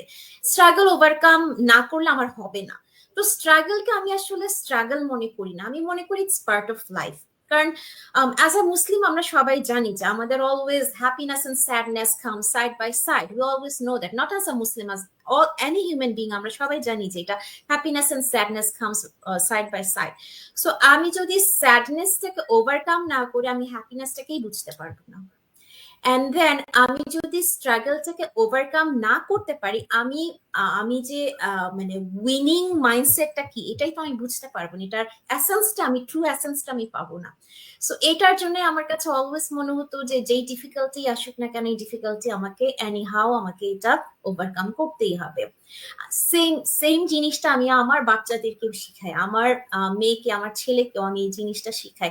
লাইক ওরা যখন এখানে এসছে তাদের ফ্রেন্ডস কাজিন সব ছেড়ে এখানে নতুন যখন তারা স্কুলে অ্যাডমিশন নিয়েছে এবং ডাইভার্সিটিটা তারা দেখছিল, অনেক কিছু তাদের কাছে অনেক পিকুলিয়ার লাগছিল, যে এরা ফার্স্ট টাইম দেখেছে অনেক কিছু। সো তখন আমি তাদেরকে বললাম যে আসলে you have to overcome this thing, তুমি এই জিনিসটাকে তোমাকে অ্যাকসেপ্ট করতে হবে, এরকমও হতে পারে, you have to learn that এরকমও হতে পারে, বাট তুমি এটাতে ডিসঅ্যাপয়েন্ট হতে পারবে না, তোমাকে এটার ওয়ে আউট বের করতেই হবে। এবং মানে as a women, as a wife, as a mother, as a leader, আমাদের রোলার কোস্টার লাইফের থ্রু দিয়ে আমাদের যেতে হবে, এবং এই রোলার কোস্টার লাইফটাকে আমাদেরকে as a part of our life মনে করতে হবে, তখনই কিন্তু আমাদের সাকসেসটা আসবে। আমি যদি সামান্য কিছু কারণে ডিসঅ্যাপয়েন্ট হয়ে যায়, সামান্য কিছু কারণে ডিপ্রেশন চলে যায়, যেটা এখনকার মানে একটা কি বলে একটা মানে ফ্যাশনেবল ওয়ার্ড আমি মনে করি যে ডিপ্রেশনে চলে গেছে, বাট ডিপ্রেশন বলতে আমার কাছে মনে হয় যে ডিপ্রেশন বলতে আসলে কিছু থাকার কথা না, depression is a West of time, I believe. So আজকে স্পেশাল উইমেন ডেতে আমি অল দ্য উইমেনদেরকে আমি বলবো যে স্টে স্ট্রং, স্টে ফোকাসড। যখন আপনার এইম ঠিক থাকবে, যখন আপনার গোল ঠিক থাকবে, definitely you can win it, আপনি এটা পারবেনই করতে, nothing will stop you, you are enough, আল্লাহ তাআলা আপনাকে পুরোপুরি ভাবে বানিয়েছে, you are enough for yourself, just stay strong and just shoo away all the struggles you have on your way. Happy Women's Day to all the super women here. Thank you, Apu. Thank you Ayesha আপু, you are really super women. আমি আপনার সাথে একটু যদি মিলিয়ে বলি, আমার কাছেও এমনটাই আপু মনে হয় যে স্ট্রাগল, তারপরে হচ্ছে ডিপ্রেশন, এগুলো একটা শব্দ শুধু। এখন এটাকে ধরে নিয়ে যদি আমি, যেহেতু একটা শব্দ আছে ডিপ্রেশন, সেটাকে অর্থবহ করার জন্য আমি ওটাতে চলে যাব, তাহলে তো যাওয়াই যায়। ডিপ্রেশন শব্দটা শুধু নিজে যদি চাই তাহলে আমি এটাকে সরিয়ে দিতে পারি। আমি গতকালকেও বোধহয় কাউকে বলছিলাম যে মানুষ যে বলে ডিপ্রেশন, আমার মনটা খারাপ ছিল, জানেন না আমার কিছু করতে ভালো লাগে না। এখন আমার কথা হচ্ছে, যখন আপনার কিছু করতে ভালো লাগে না, আপনি বুঝতে পারছেন যে আপনি ডিপ্রেশনে চলে যাচ্ছেন, তাহলে আপনি এটাকে অল্টারনেটিভ কিছু ভাবেন, যার সাথে কথা বললে, যা করলে আপনি ডিপ্রেশনে যাবেন না, আপনি সেটা চিন্তা করে বের করেন, এটা আপনার দায়িত্ব। ধন্যবাদ আয়েশা আপু। আমার মনে হয় আপনার কথা থেকে আমাদের দর্শকদের অনেকেই বুঝতে অন্তত এইটুকু পারবেন যে আমরা চাইলে মেয়েরা অনেক কিছুই পারি। আমাদের অন্যান্য আপুরা যারা বলে গেলেন, আমরা কিন্তু এমন না যে খুব সহজেই সবকিছু আসে কারোরই। আমার মনে হয় না লাইফের, আমরা আজকে এখানে যারা আছি প্রত্যেকেই অ্যাডাল্ট, যথেষ্ট বয়সের, আমরা পরিণত একটা বয়সের মানুষ, সবারই কিছু না কিছু স্ট্রাগল থাকে, সেগুলো ওভারকাম করার জন্য নিজেদেরকে স্ট্রং থাকতে হবে। ধন্যবাদ আয়েশা আপু। আমি এবার যাব উইনি আপুর কাছে। উইনি আপুকে আমি যেমনটা জানি, যেমনটা চিনি, দর্শকরা তো অবশ্যই চিনে।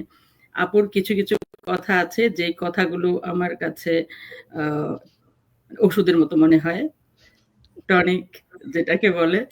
তো আমি এই বিজনেসে আসার আগে আমার মনে হয় না, আমি তো তেমন কোনো লাইভ প্রোগ্রাম যেগুলো হতো বা কোনো কিছু, যেটা সুরাই আপু জানে, আকন্দ ভাই জানে, আমি মিস করতাম না। বিশেষ করে উইনি আপুর লাইভ, আমি যদি জানতে পারি যে আজকে উইনি আপুর লাইভ হবে, আমি তো সেটা মিস করবোই না। তার মানে আপু খুব সুন্দর করে বলেন। আমি আজকে এখন যাচ্ছি উইনি আপুর কাছে। উইনি আপু। Thank you so much Roksana আপা। সবাইকে হ্যাপি উইমেন্স ডে জানিয়ে আমি আমার গল্প স্টার্ট করছি। আমার গল্প আসলে অন্যদের মতো এত বেশি স্ট্রাগলের গল্প না। আমার বাবা-মা ছিলেন আমি বলব খুব ডিফারেন্ট ধরনের মানুষ। এবং আমার লাইফে যেটা আম খুব ইমপ্যাক্ট ফেলেছে বা আমার লাইফের জন্য খুব স্ট্রং উইমেন রোল যদি হয়, সেটা হবে হচ্ছে আমার নানি, আমার মা, আমার বোন। বিকজ যেখানে অন্যান্য সময় ছিল যে আসলে উনাদের টাইমে যে ঘরে বসে শুধু লাইক হাউসওয়াইফ ছিল, কিন্তু সেই জায়গাটায় কিন্তু আমার মা, নানি ঘর থেকে বের হয়েছেন। নানি স্কুল টিচার ছিলেন। সো সেই সূত্রে মাও খুব ইয়াং বয়সে, আমার মা যখন মনে হয় ৫ মাস বা ৬ মাস তখনই হচ্ছে আমার নানা মারা যান। সো নানি ৩ বাচ্চা নিয়ে মোটামুটি স্ট্রাগল করে ৩ বাচ্চাকে বড় করেছে। সেই ক্ষেত্রে মা খুব ইয়াং বয়সে শি অলসো স্টার্টেড টিচিং লাইনে চলে গেছে। তারপরে একটা টাইমে ছিল যে বাবা যেহেতু আমরা জন্ম হয়েছে আমাদের চিটাগংয়ে। সো মা আমাদের ৩ ভাই বোনকে নিয়ে চিটাগংয়ে এবং বাবা হচ্ছে ঢাকা চিটাগং করছে অফিসের কাজে। একটা টাইমে মার হলো যে এইভাবে তো সংসার হয় না। সো মা চলে আসলো ঢাকাতে। এসে মা যখন গল্প করে যে তার ইন্টারভিউর মধ্যে তাকে জিজ্ঞেস করা হয়েছিল তার এক্সপেকটেশন কত? এবং তার বসকে সে তো তখন বলেছিল যে আম আমাকে একটা ঘর ভাড়া নেওয়ার যতটুক টাকা লাগে ওটুক দিলেই হবে। সো সেখান দিয়ে হচ্ছে যে যেটা বোঝাতে চাচ্ছি যে মা ঘর থেকে বের হয়ে she had taken the initiative. ঠিক একইভাবে বাবা-মা যখন আমরা ৩ ভাই-বোন করতাম যেখানে নরমালি হয় যে মেয়েদেরকে রান্নাঘরে গিয়ে শিখানো হয়, এটা এভাবে রাঁধতে হবে, ওই করতে হবে। বাবা সবসময় বলত, "হাঁড়ি ঠেলতে হবে না, গিয়ে কলম ঠেলো।"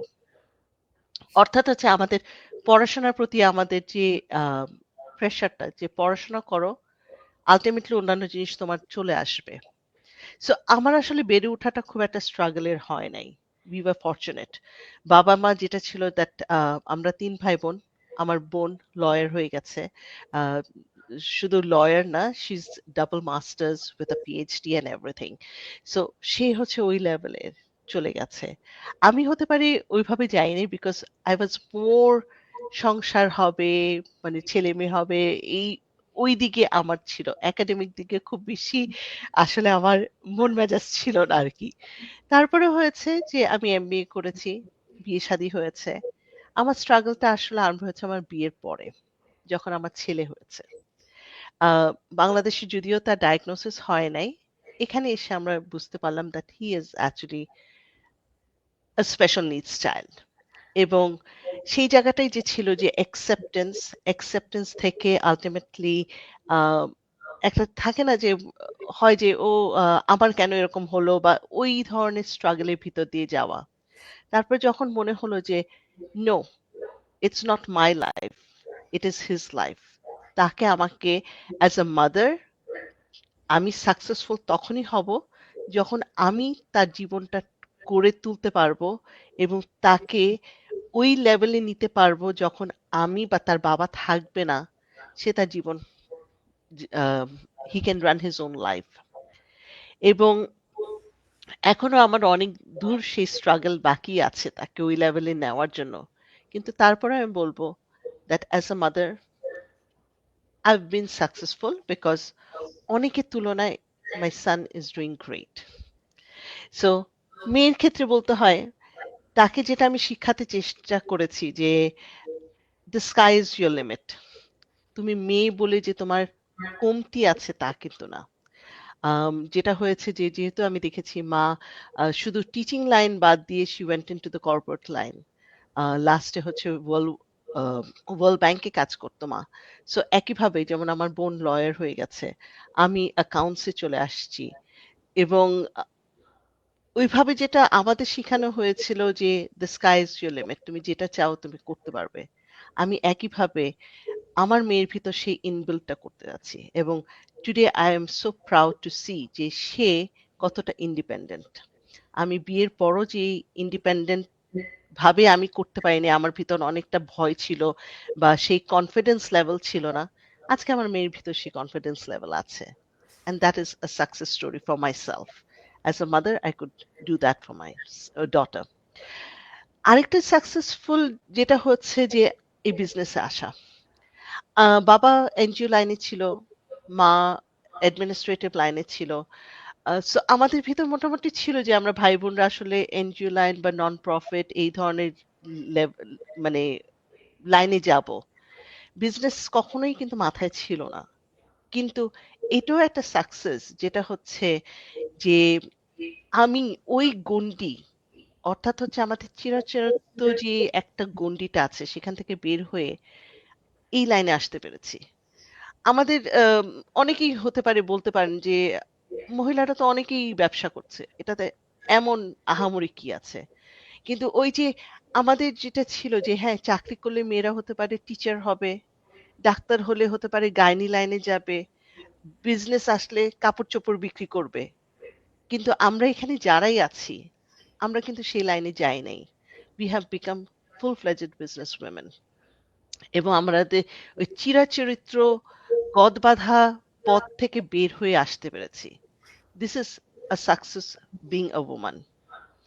এখন যেটা হয় যে আমরা আমাদের সব লেভেলে হতে পারে আমরা ছেলেদের মানে full-fledged হতে পারবো না, and we don't have to be.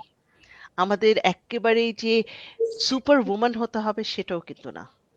কিন্তু আমাদের যেটা থাকতে হয় এবং আমাদের প্রত্যেকটা নারীর ভিতর আছে, সেটা হচ্ছে আমরা ছোট্ট একটা জিনিসকেও মানে we can create something special. আমাদের এই বিজনেসের মধ্যেও আমরা বেশিরভাগ হচ্ছে মহিলারা আছে, এবং মহিলারা কিন্তু আমরা একজন আরেকজনকে যেভাবে হেল্প করি, যেভাবে আম, গড়ে তুল মানে একজন আরেকজনকে গড়ে তুলতে সাহায্য করছি, এটাও কিন্তু অপূর্ব একটা সাইড, এবং এটা কিন্তু সব জায়গায় পাওয়া যায় না। যেটা আমি বলবো যে আমাদের বিজনেসের মধ্যে খুবই অপূর্ব একটা সাইড, যে উই কুড মানে we are growing, we are teaching, we are grooming one another. আর আরেকটা যেটা হচ্ছে আমাদের সবারই কিন্তু একটা খুব ভালো পজিটিভ মাইন্ডসেট আছে, যে পজিটিভ মাইন্ডসেটের কারণেই কিন্তু আমরা এত দূর আগাতে পারছি।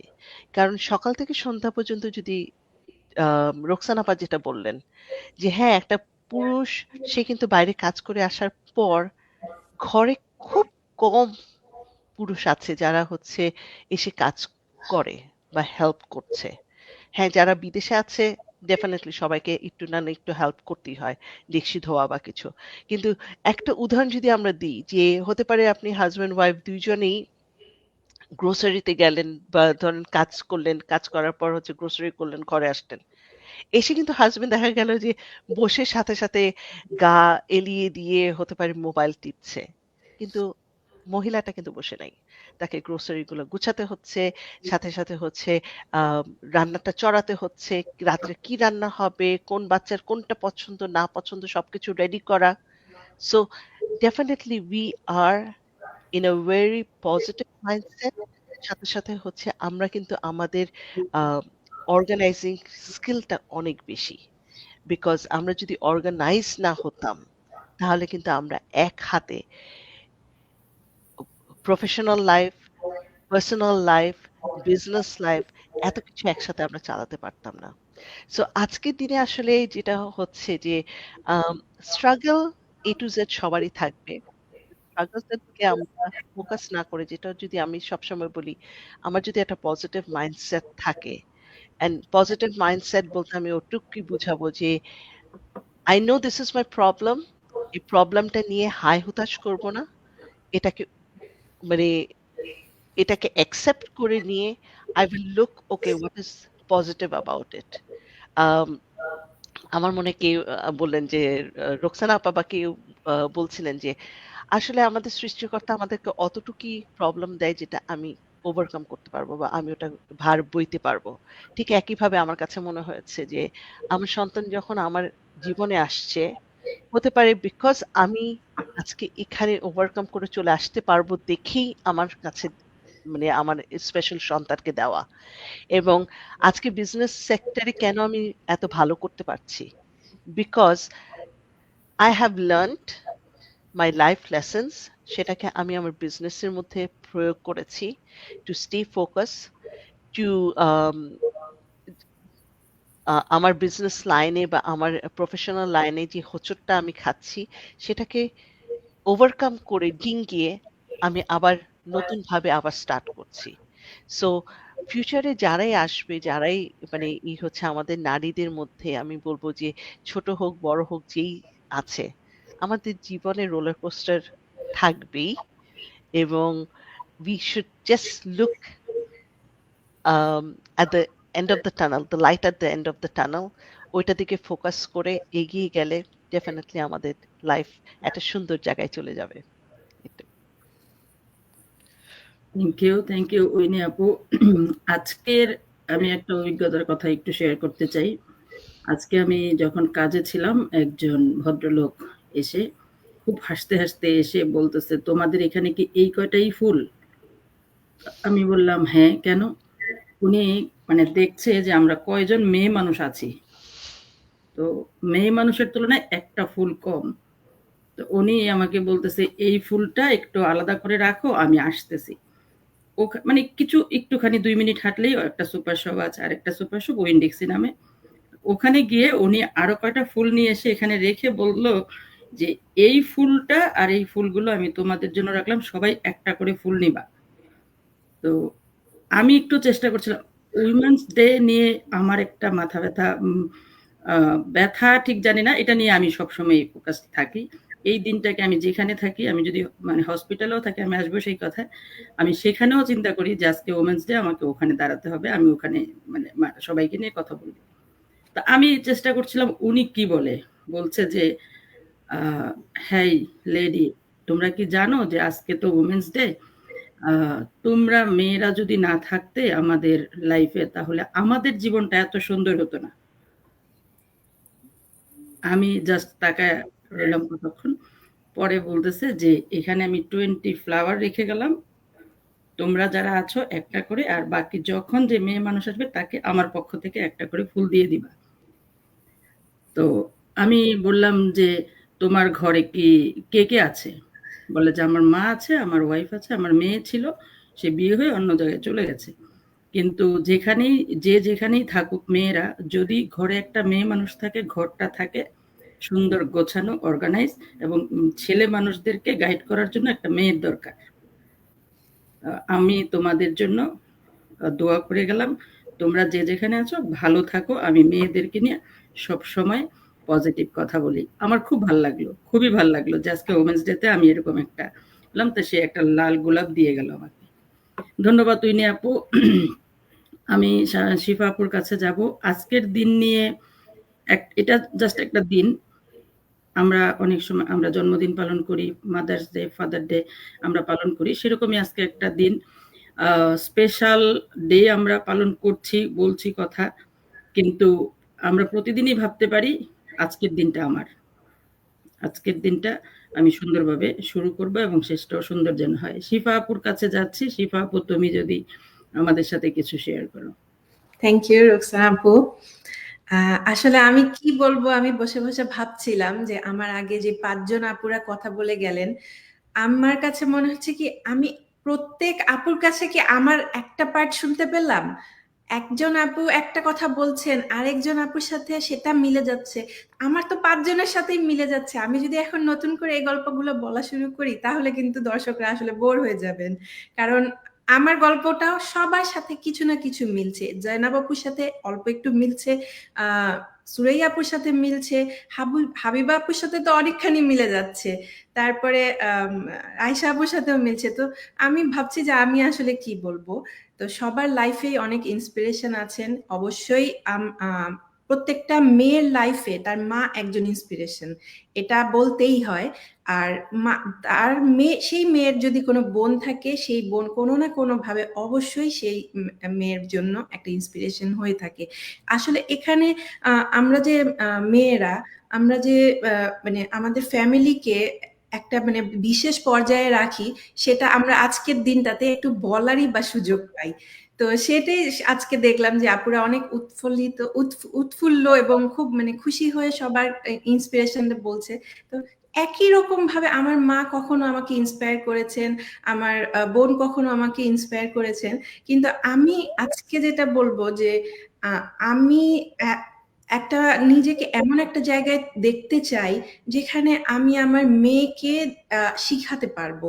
আমি খুব অবাক হয়ে দেখেছি যে আমার ছোট মেয়েটা, আমার মেয়েটার বয়স 11 বছর, সে অনেক খুব খুঁটিনাটি বিষয়গুলো নিয়ে আমাকে ফলো করে। তো এটা আমার একটা সময় আমার একটু ভয় লাগা শুরু করলো যে আমি আমার মেয়েকে কি ঠিক রাস্তায় নিয়ে যেতে পারবো, আমি কি ওকে ঠিকভাবে কথা বলতে শিখাতে পারবো, মানুষের সাথে বিহেভ শিখাতে পারবো। আমার কাছে মনে হয় যে আমাকে আরো গড়ে তোলার সময় হচ্ছে এখন। আমার কাছে মনে হয়েছে যে আমি একটা ছোট্ট একটা মানুষের চোখে আমি ইন্সপিরেশন। মানে এই জিনিসটা আমাকে খুব মানে শেক করে, আমাকে খুবই মানে অবাক করে যে ও তো একটা ছোট মানুষ, ও থাকবে ওর জগতে, কার্টুন দেখবে, বই পড়বে, খেলবে, কিন্তু না, সে সবকিছুতে মাকে ফলো করে। তো যখন আমি দেখছি যে আমার লাইফে যা স্ট্রাগল, আমি আসলে সেই স্ট্রাগল গুলা নিয়ে খুব বেশি কিছু বলবো না। আমি বাংলাদেশে পড়ালেখা করে এসেছি, আমি আয়শা আপুর খুব অপছন্দের সাবজেক্ট লিটারেচার নিয়ে খুব ভালোবেসে পড়ে এসেছি। তো তারপরে আমি কিছুদিন টিচার্স ট্রেনিং কলেজেও জব করে এসেছি। তো তারপরে আমি যখন দেশের বাইরে যাই, তারপরে আমার আর জব পারমিট না থাকার কারণে আমি গত 10 বছর জব করতে পারিনি। ইউএসএ আসার পরে আমার যখন জব পারমিট হলো, তখন আসলে আমার বাইরে কাজ করার অভ্যাসটাও চলে গিয়েছে আর ইচ্ছাটাও চলে গিয়েছে। তো আমি ভাবতাম যে আসলে আমি কি সারা জীবন এভাবেই বসে থাকবো? ঘরের কাজের বাইরেও তো অনেক কিছু করা যায়, আমার কি শুধু একটা আইডেন্টিটি যে আমি হাউসওয়াইফ? তো হাউসওয়াইফ হওয়া অবশ্যই খুবই একটা আমি মনে করি যে খুব প্রাউড হওয়ার মতন একটা বিষয়, কারণ আমাকে দেখে আমার সন্তান শিখছে। এটা আমার কাছে খুব বড় একটা বিষয়। কিন্তু তারপরও আমি তো ওকে শুধু ঘরের কাজটাই শিখাবো, আধুনিক যুগে একটা মেয়েকে আমি শুধু ঘরের কাজই করতে বলবো, এরকম তো আর সম্ভব না। এখন অনেক কিছুই শিখাই, আমি আমার মেয়েকে শিখাই যে না, তুমি অনেক কিছু অ্যাচিভ করতে পারবে, আমি যা যা করতে পারিনি সেটা যে তোমাকে করতেই হবে এরকম না, কিন্তু তুমি যেটা করতে চাচ্ছ সেটা তুমি করতে পারবে, এইটা তোমাকে বিশ্বাস করতে হবে। আমি চাই যে আমার মেয়েকে আমি শিখাবো যে সে কিভাবে মানুষের সাথে অবশ্যই ইন আ গুড টার্ম থাকবে, কারণ আজকালকার পৃথিবীটা খুব মিন হয়ে গিয়েছে, যেটা একটা মানে মেয়েদের জন্য বিশেষ করে আমি যতটুকু দেখছি যে মেয়েদের জন্য অনেক কিছু খুলে গিয়েছে, অনেক অনেক দরজা খুলে গিয়েছে, অনেক কিছু অ্যাচিভ করতে পারছে মেয়েরা, কিন্তু কোনো একটা দিকে আমি দেখছি যে মেয়েদের সাথে অনেক মিননেস চলছে। আমি চাচ্ছি যে আমার মেয়েকে আমি সেভাবে ওয়ার্ল্ডের সাথে কোপ করার মতন, অ্যাডজাস্ট করার মতন আমি তাকে বিল্ড করতে পারবো কিনা। আমি দেখছি যে আমার মেয়ে আমার প্রতিটা কথাকে সে ফলো করছে, যে আমি মুখ দিয়ে কি ভাষায় কথা বলছি সে খেয়াল করছে, আমি কার সাথে কিভাবে ব্যবহার করছি সেটা সে খেয়াল করছে। তাকে আমি কম্প্যাশনেট হওয়াটা আজকালকার দিনে আমি মনে হয় এটা আলাদা করেই শেখানো লাগে, কারণ ওরা একটা ডিজিটাল জগতে থাকে এবং তারা মনে করে যে সবকিছু পারফেক্ট, এখানে প্রোগ্রামিং এর মতন, এরপরে এরকম হবে ওরকম হবে। যখন একটু ডিফারেন্ট কিছু দেখে ওরা একটু অবাকই হয় এবং ঘাবড়ে যায়। তো আমার কাছে মনে হয় যে আমাদের কম্প্যাশনটা আসলে বাচ্চাদের মধ্যে ইনস্টিল করাটা খুব জরুরি।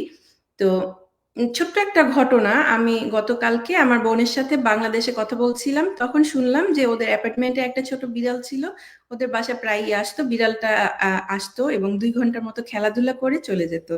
তো 2 দিন ধরে আমার বোন বিড়ালটাকে খুঁজে পাচ্ছে না, তো জিজ্ঞেস করলো দারোয়ানকে যে বিড়ালটা কোথায়, তো বললো যে বিড়ালটা মারা গিয়েছে। এটা শুনে আমার বোনও ওদিক থেকে কাঁদছে, এখান থেকে আমিও কাঁদছি, আমার মেয়েও আমাদেরকে দেখে আসলে সে ডিসাইড করলো যে আসলে কি করা যায়, যে সে কি আসলে এটা নিয়ে একটু মন খারাপ করবে নাকি কান্না করবে। কিন্তু মা আর খালাকে কাঁদতে দেখে মানে ও এমনিও বিড়াল পছন্দ করা একটা মানুষ, তো ও ডিসাইড করলো যে হ্যাঁ, এটা আসলে কান্নারই বিষয়, একটা ছোট একটা বিড়াল, প্রায় সে ছবি দেখতো, অনেক সময় ভিডিও দেখতো। তো আমার কাছে মনে হয় যে মানুষের মধ্যে কম্প্যাশন বিল্ড করাটাও একটা মানে বড় একটা বিষয়। আর এইখানে যে বিজনেসটাতে আমি জয়েন করেছি, আমার ব্যাকগ্রাউন্ডে আমি ছিলাম একজন টিচার, আমার ইচ্ছা ছিল সব সময় আমি প্রফেশনালি একজন টিচার হব, কিন্তু আমি স্কুলে জব করার পরে কিছুদিন আমি 4 বছর স্কুলে জব করেছি। আমি বাচ্চাদের সাথে মিশেছি, আমি বাচ্চাদেরকে কাছ থেকে দেখেছি। আমার কাছে খুব চমৎকার একটা প্ল্যাটফর্ম মনে হয় যে একটা স্কুল জব, এটা এটা একটা মানে ফ্যামিলির সাথে একটা বাচ্চাদের সাথে, বাচ্চাদের থেকে বাচ্চাদের ফ্যামিলির সাথে কানেক্টেড হওয়ার জন্য খুব চমৎকার একটা প্ল্যাটফর্ম। তো সেখান থেকে যখন আমাকে চলে আসতে হয়, আমার তখন মনে হতো যে আমার লাইফটাই শেষ হয়ে গেল, কারণ আমি আমার খুব পছন্দের প্রফেশনটা থেকে চলে এসেছি। আমার ভিসাতে ওয়ার্ক পারমিট ছিল না বলে আমি অনেক বছর জব করতে পারিনি, কিন্তু তখন থেকে আমার কাছে মনে হচ্ছে যে আমি শিখাতে পারবো। আমি অনেককে অনেক কিছুই শেখানোর চেষ্টা করেছি। তো সেখানে আমি যখন গত 10 বছরে একটা সময় আমি মনে হলো যে খালি তো মানুষকে শিখালে হয় না, নিজেও তো অনেক কিছু শিখা যায়, অনেক কিছুর উদ্যোগ নেওয়া যায়। তখন আমি একটা কেটারিং এর বিজনেস চালু করলাম, কিন্তু আমার কিন্তু কখনো বিজনেস মাইন্ডেড ছিলাম না। আমার সবসময় মনে হতো আমি একটা জব করব, আমি সবসময় টিচিং করব। তারপরে যখন কেটারিং এর জব এই জিনিসটা আমার একটু ভালো হওয়া শুরু করলো, তখন মানে আল্লাহর ইচ্ছা কি আমার কিছু মানে ওই ক্যাটারিং এর কাজ করতে করতে আমি বেশ অসুস্থ হয়ে গেলাম, এবং আমাকে বাধ্য হয়ে এই ক্যাটারিং এর কাজগুলো ছেড়ে দিতে হলো, কারণ আমি যখনই ওই কাজগুলো করতাম আমার কিছু ফিজিক্যাল প্রবলেম হতো, যে কারণে আমাকে ডাক্তার বলে দিয়েছে যে রিপিটিটিভলি কোনো কাজ এভাবে করা যাবে না।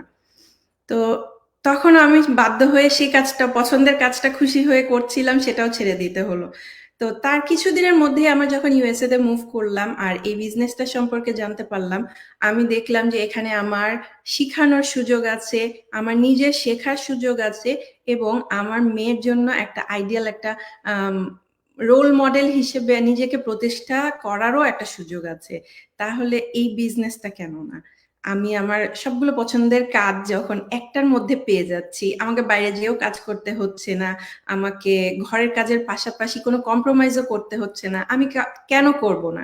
তো এই বিজনেস প্ল্যাটফর্মটা আমাকে এতগুলো সুযোগ এনে দেওয়ার জন্য এটা আল্লাহর কাছে মানে অশেষ ধন্যবাদ। আর বাকি সবার থেকে আমি যে পরিমাণ শিখছি এবং এখনো মনে করছি অনেক কিছু শেখার আছে, অনেক কিছু দেয়ারও আছে।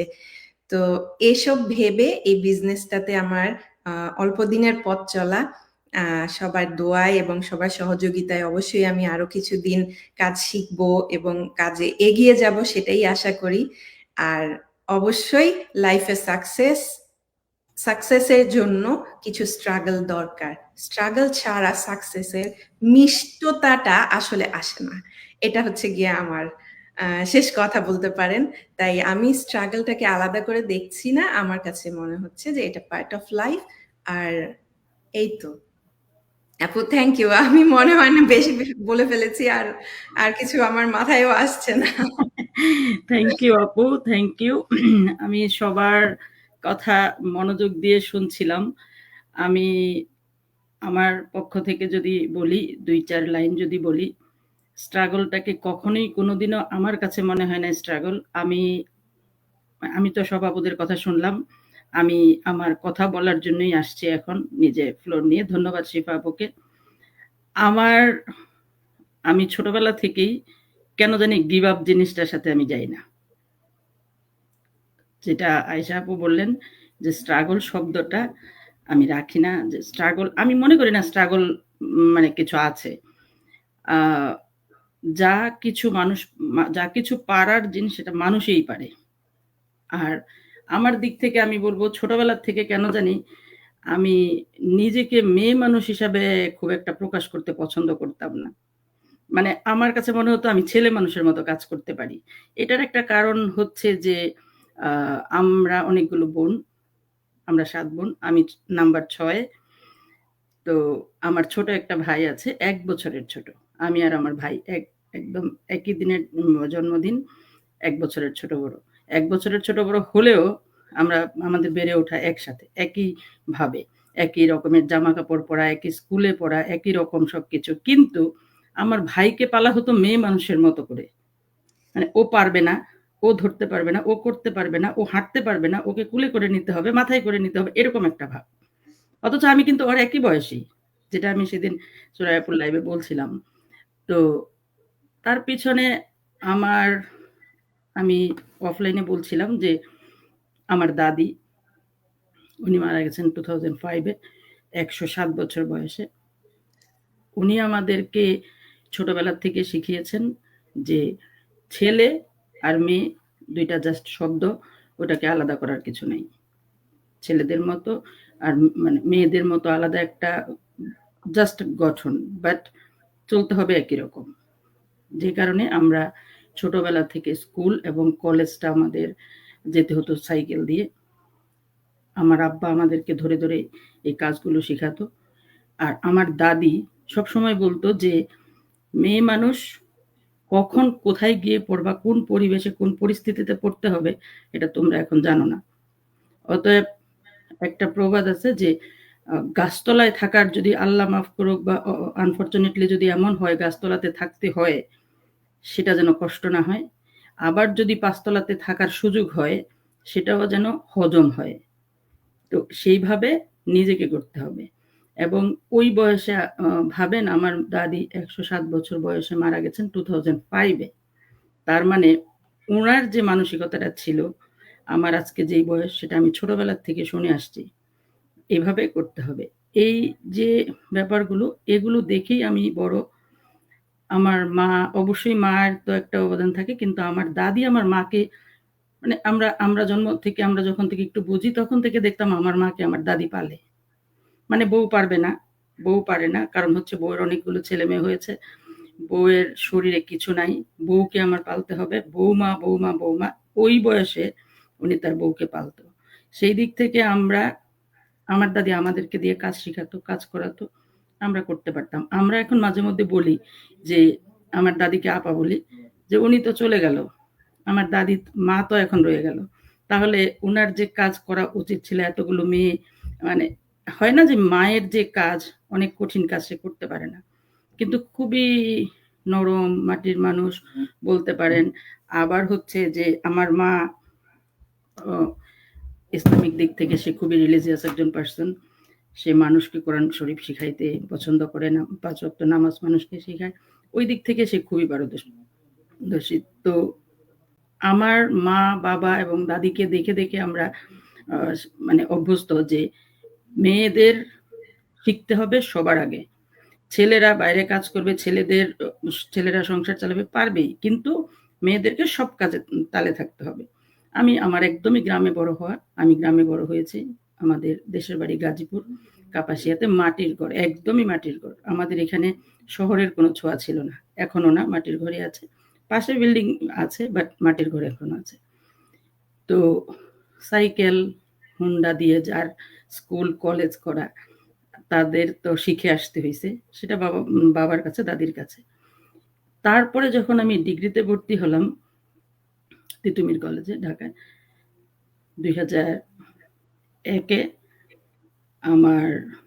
আমি যে আজকের দিন ওমেন্স ডেতে আমি ডিসিশন নিলাম অন্য কিছু। সেই অন্য কিছুটা ছিল ওমেন্স ডে। আমার বিয়ের প্রপোজাল আসছিল আজকের দিনে, আমার হাজবেন্ড আমাকে দেখতে গিয়েছিলেন আজকের দিনে। সেই জন্য সেই দিন থেকে আমি জানি না কেন, আমি পরের বছর থেকে আমি ওমেন্স ডেতে সবসময় খুবই প্রায়োরিটি দিই। তো তারপরে যেটা হলো, বিয়ের পরে আমার শাশুড়ি আমেরিকাতে ছিলেন। আমার শাশুড়ি বলতেই হয়, আমার বাবা, আমার দাদি এবং আমার শাশুড়ি 3 জনই মারা গেছেন, আল্লাহ ওনাদের বেহেশত নসিব করুক। আমার শাশুড়ি এই দিক থেকে খুবই পজিটিভ একটা মানুষ ছিলেন। করতে হবে, পারতে হবে, জানতে হবেই, এই শব্দটা ওনার মধ্যে সবসময় ছিলেন। তো উনি যখন বাংলাদেশে যেতেন, তখন উনি দেখতেন যে ড্রাইভার গাড়ি চালিয়ে দেয়, আমাদেরকে বহন করে ড্রাইভার। উনি আমাকে একদিন বলছিল যে, সবসময় কি ড্রাইভার নেওয়া যায়? সবসময় ড্রাইভার নিলে তো একটা সিট মিসিং হয়। এখানে যদি ড্রাইভার গাড়ি না চালায়, তুমি গাড়ি চালাইতে পারতা, তাহলে তো এখানে আরেকটা মানুষ যেতে পারতো, মানে আমার সাথে আমি নিতে পারতাম।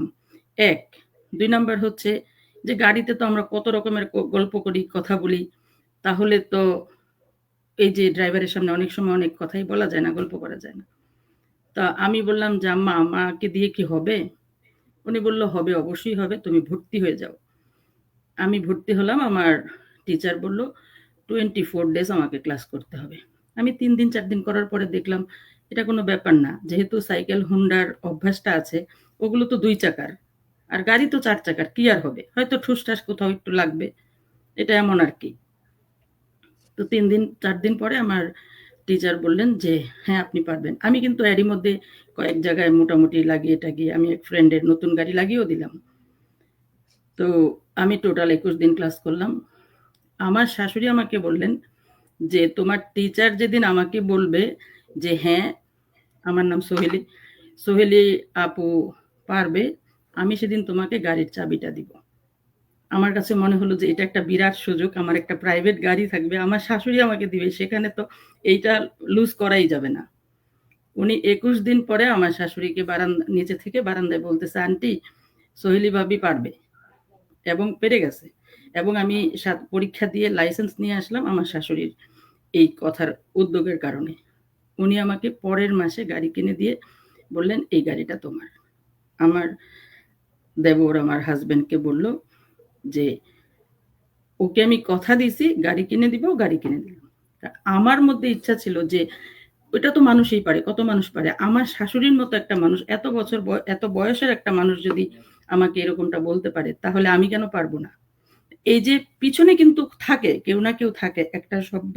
2008-এ আমি বাংলাদেশে পরীক্ষা দিয়ে লাইসেন্স নিয়ে আমি র্যান্ডম গাড়ি চালাই, সেটা যদি আমাকে শাশুড়ি ওই কথাটা না বলতো যে তুমি চালানো শিখার সাথে সাথে আমি তোমাকে গাড়ির চাবি দিব, তাহলে হয়তো আমি হ্যাঁ আচ্ছা করছি, করব, কবে আমেরিকা যাব তখন শিখবো কি শিখবো না ওরকম ভাবতাম। আর একটু ভাবে থাকতে তো ভালোই লাগে, ড্রাইভার গাড়ি চালায় আমি বসে বসে পেপার পড়ছি বা দেখতে তো ভালোই লাগে, মানে এই ব্যাপারটা থাকতো। কিন্তু যদি ওইটা আমি না নিতাম তাহলে আজকে হয়তো আমার কষ্ট হতো আমেরিকাতে এসে। তো যাই হোক, আমেরিকাতে এসে আলহামদুলিল্লাহ আমার তেমন কোনো কষ্ট হয় নাই। আর 2001-এর আমি একের পরে আমি আজকের দিনটা মার্চের 8 তারিখ আমি প্রতি বছর প্রচুর ছবি উঠিয়ে রাখি, মানে এগুলো পরবর্তী টাইমে বসে বসে দেখব। এটা আমার 2001-এর একটা ছবি। তারপরে 2001-এ এই ছবিটা আমি স্পেশাল করে প্রতি বছর আপডেট হয়, এটা আমার 2001-এর। এইরকম আমি 1, 2, 3 প্রতি বছর একটা করে ছবি উঠিয়ে বড় করে রেখে দিই যে এই ওমেন্স ডেটাকে আমি মনে রাখার জন্য। এগুলো সব আমার ওমেন্স ডের ছবি। অ্যালবামটা শুধু ভরা আমার 8 তারিখের ছবি। 8 তারিখে 2011-তে ঠিক আজকের দিনে আমার ছোট ছেলের জন্ম। আমি হসপিটালে ওমেন্স ডেতে আমি আমার সব ফ্রেন্ডসদেরকে ডেকে আমি হসপিটালে নিয়ে গেলাম যে আজকে ওমেন্স ডে, এটা কোনোভাবেই মিস করা যাবে না। সেই জন্য আমি এই ওমেন্স ডেতে আজকে এই পর্যায়ে আমি যখন যেখানে থাকি, আমি যখন বাংলাদেশে ছিলাম, যখন কলেজে ছিলাম, আমার ছেলে যখন হয় নাই, কিংবা আমি আমার সংসারে ছিলাম, আমি আমার জয়েন্ট ফ্যামিলিতে ছিলাম, আমার আশেপাশের মানুষগুলো নিয়ে আমি ওমেন্স ডেতে খুবই প্রফুল্ল থাকার চেষ্টা করি। আর আজকের এই বিজনেসে এসে আমি আপুদেরকে অনেক আপুদেরকে দেখে আজকে আমি বলতে পারি যে আমিও আপুদের মতো একজন ডিজিটাল বিজনেস ওনার। এন্ড আজকে আমার কাছে মনে হলো যেই আপুদেরকে আমি আমার লাইভে ডেকে নিয়ে আসলাম, ওনাদেরকে পাওয়া আমার জন্য আমি খুবই লাকি যে আমি যখন বললাম আপুরা সবাই আমাকে সাড়া দিলেন। আমি আশা করব আজকের দিনটাকে আমরা স্মরণীয় করে রাখবো। আমি তো অবশ্যই রাখবো, আমি অলরেডি কয়েকটা পিকচার তুলেও নিয়েছি, সেটাও হয়তো অ্যালবামে থাকবে, কোনো না কোনো এক সময় আমার বাচ্চাদেরকে দেখাবো। আর যেটা বলছিলাম যে স্ট্রাগল বা সাকসেস, এটা সম্পূর্ণই নিজের মধ্যে।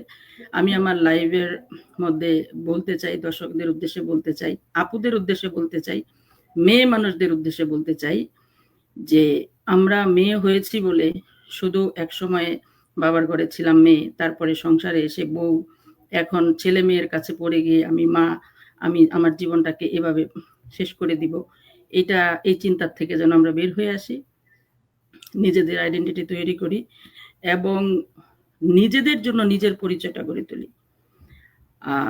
প্রত্যেকটা মানুষ একটা সময় ছেড়ে যায়, তারপরেও আমি বলবো আমার যদি পাওয়ার থাকে, যেটা পাওয়ার বলতে আমি জানি না আমি কথাটাকে নেগেটিভ গেল কিনা, আমার যদি আর্থিক শক্তি থাকে তাহলে আমি মনে করি আমার আশেপাশে সবাই আমার আপন। আমার যদি আর্থিক শক্তিটা একটু কম থাকে বা মানুষের থেকে অনেক বেশি কম থাকে, আমার কারোর দিকে হাত পাততে হয়, তাহলে আমাকে কেউই চেনে না। আমাকে কেউই চিনে না, ইভেন আমাকে দেখলে ভয় পায়। ওরা চিন্তা করে যে ও এখন কিছু একটা চাইতে পারে, ওকে দিলে আমি জিনিসটা ফিরে পাবো না, অতএব ওকে যত দূরে রাখা যায়। তো সেই দিন অপেক্ষা না করে, সেই দিনের অপেক্ষা না করে আমাদের আজকেই ডিসিশন নিতে হবে যে আমরা কিছু করব, এমন কিছু করব যেন আমি আমার নিজেকে পরিচয় দিতে পারি আমি একজন সুপার উইমেন, আমি আমার জন্য। আপুদের কি আজকের দিন নিয়ে বিশেষ কারোর কিছু বলার আছে? যদি থাকে কোনো আপু, আমি মেনশন করে বলছি না, সুরাই আপু, জয়নাব আপু বা হাবিব আপু, এনিবডি, আপনারা যদি কিছু বলতে চান একটু, আমি তারপরে আমার ছেলেকে একটু ডাকবো। আমি একটু আগে যাই, যেহেতু আমি ফার্স্ট স্পিকার ছিলাম আপু। আমি মানে মুগ্ধ এন্ড স্পিচলেস, সবার কথা শুনে আমি চিন্তা করতেছি, জয়নাব কি বললা তুমি, কি মানে there's nothing in your talk. But to be honest, আমি অনেক কিছু লার্ন করছি আপনার সবার স্টোরি থেকে। at the end আমি জাস্ট এতটুকুই বলবো অডিয়েন্সের লক্ষণ করে, যে আপনার যদি কোনো ইচ্ছা থাকে আপনি পারবেন। if there's a will there's a way. আমরাই নারী, আমরাই পারি, আমরা সব ক্ষেত্রে লাইফের দেখিয়ে ছাড়ি। থ্যাংক ইউ আপু, থ্যাংক ইউ। অন্য কোনো আপুর কি কিছু, কোনো স্লোগান, কোনো কিছু বলার আছে? আমি একটু বলতে চাই জয়নাব আপুর সাথে তাল মিলিয়ে, সেটা হচ্ছে যে এবং শিফা আপু যখন স্টোরি গুলো শুনছিলাম, অনেকের সাথে অনেকের স্টোরি কিন্তু এক একটা পার্ট মিল আছে। আমরা অবশ্যই ডিফারেন্ট পারসন, এবং মুখ ধরে শুনছিলাম এক একজনের। শেফা আপু স্পেশালি বলছিল যে আমি তো বলতে পারি না, কিন্তু উনি এত সুন্দরভাবে প্রেজেন্টেশনটা করেছে। আমি বলতে পারি আমার সাথে তোমাদের কারোর মিলে নাই, কারণ ছোটবেলায় আমি কোনো মেয়েদের মতো করেই বড় হই নাই, আমি আমার মতো ছেলেদের মতো করে বড় হইছি। মানে আমি আমার মতো মানে চিন্তা হয়েছে যে আমি আপু, রোকসানা আপু আমার বড় ভাই এটা সবসময় বলে যে আমার মধ্যে আর কি, যেমন মেয়েরা হয় না শাড়ি কাপড় গহনা গাটি এই টাইপেরই কিন্তু বেশি মেয়েরা পছন্দ করে। তো আমার বড় ভাইয়া সবসময় বলেন যে আমার বোনের মধ্যে কোনো মেয়েলি গুণ নাই।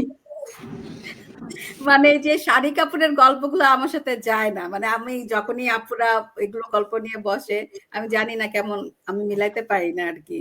বা কার বাড়ি আছে কার গাড়ি আছে এগুলো গল্প অনেক করে কিন্তু। তো সেজন্য আমার বড় ভাই আমার ইউনিভার্সিটির ফ্রেন্ডরা আমাকে বলতো যে তোর মধ্যে কোনো মেয়েদের কোয়ালিটি নাই, খালি ছেলেদের মতন খালি ক্রিকেট, এই টেবিল টেনিস, এই লন টেনিস, এগুলা নিয়ে কথা, এগুলা নিয়ে গল্প। আর বাকি মেয়েরা তো শুনছি যে শাশুড়ি নিয়ে গল্প বলছে। শাশুড়ি নাই, আমি কি বলবো? তো আমি খুব আমার ছেলে আপনাদের কাছ থেকে 30 সেকেন্ড সময় নিবে। আমার ছেলে আসছে, আমার ছেলে আজকে 14তম জন্মদিন।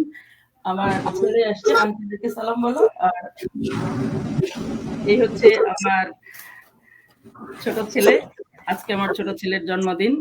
ছোট ছেলের জন্মদিন উপলক্ষে হ্যাপি বার্থডে বাবা। Thank you. Happy birthday. আসসালামু আলাইকুম।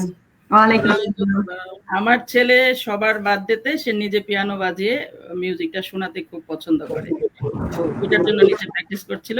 ওর ফ্রেন্ডদেরকে নিয়ে গতকালকে থেকে আমার বাসায়, আর আজকে আপুরা আসছেন, সেই জন্য আমি সবার জন্য আমার ছেলের বার্থডে উপলক্ষে বেলুন নিয়ে আসছি, আমার ছেলেকে দেওয়ার জন্য কিংবা আপনাদের জন্য সবার জন্য।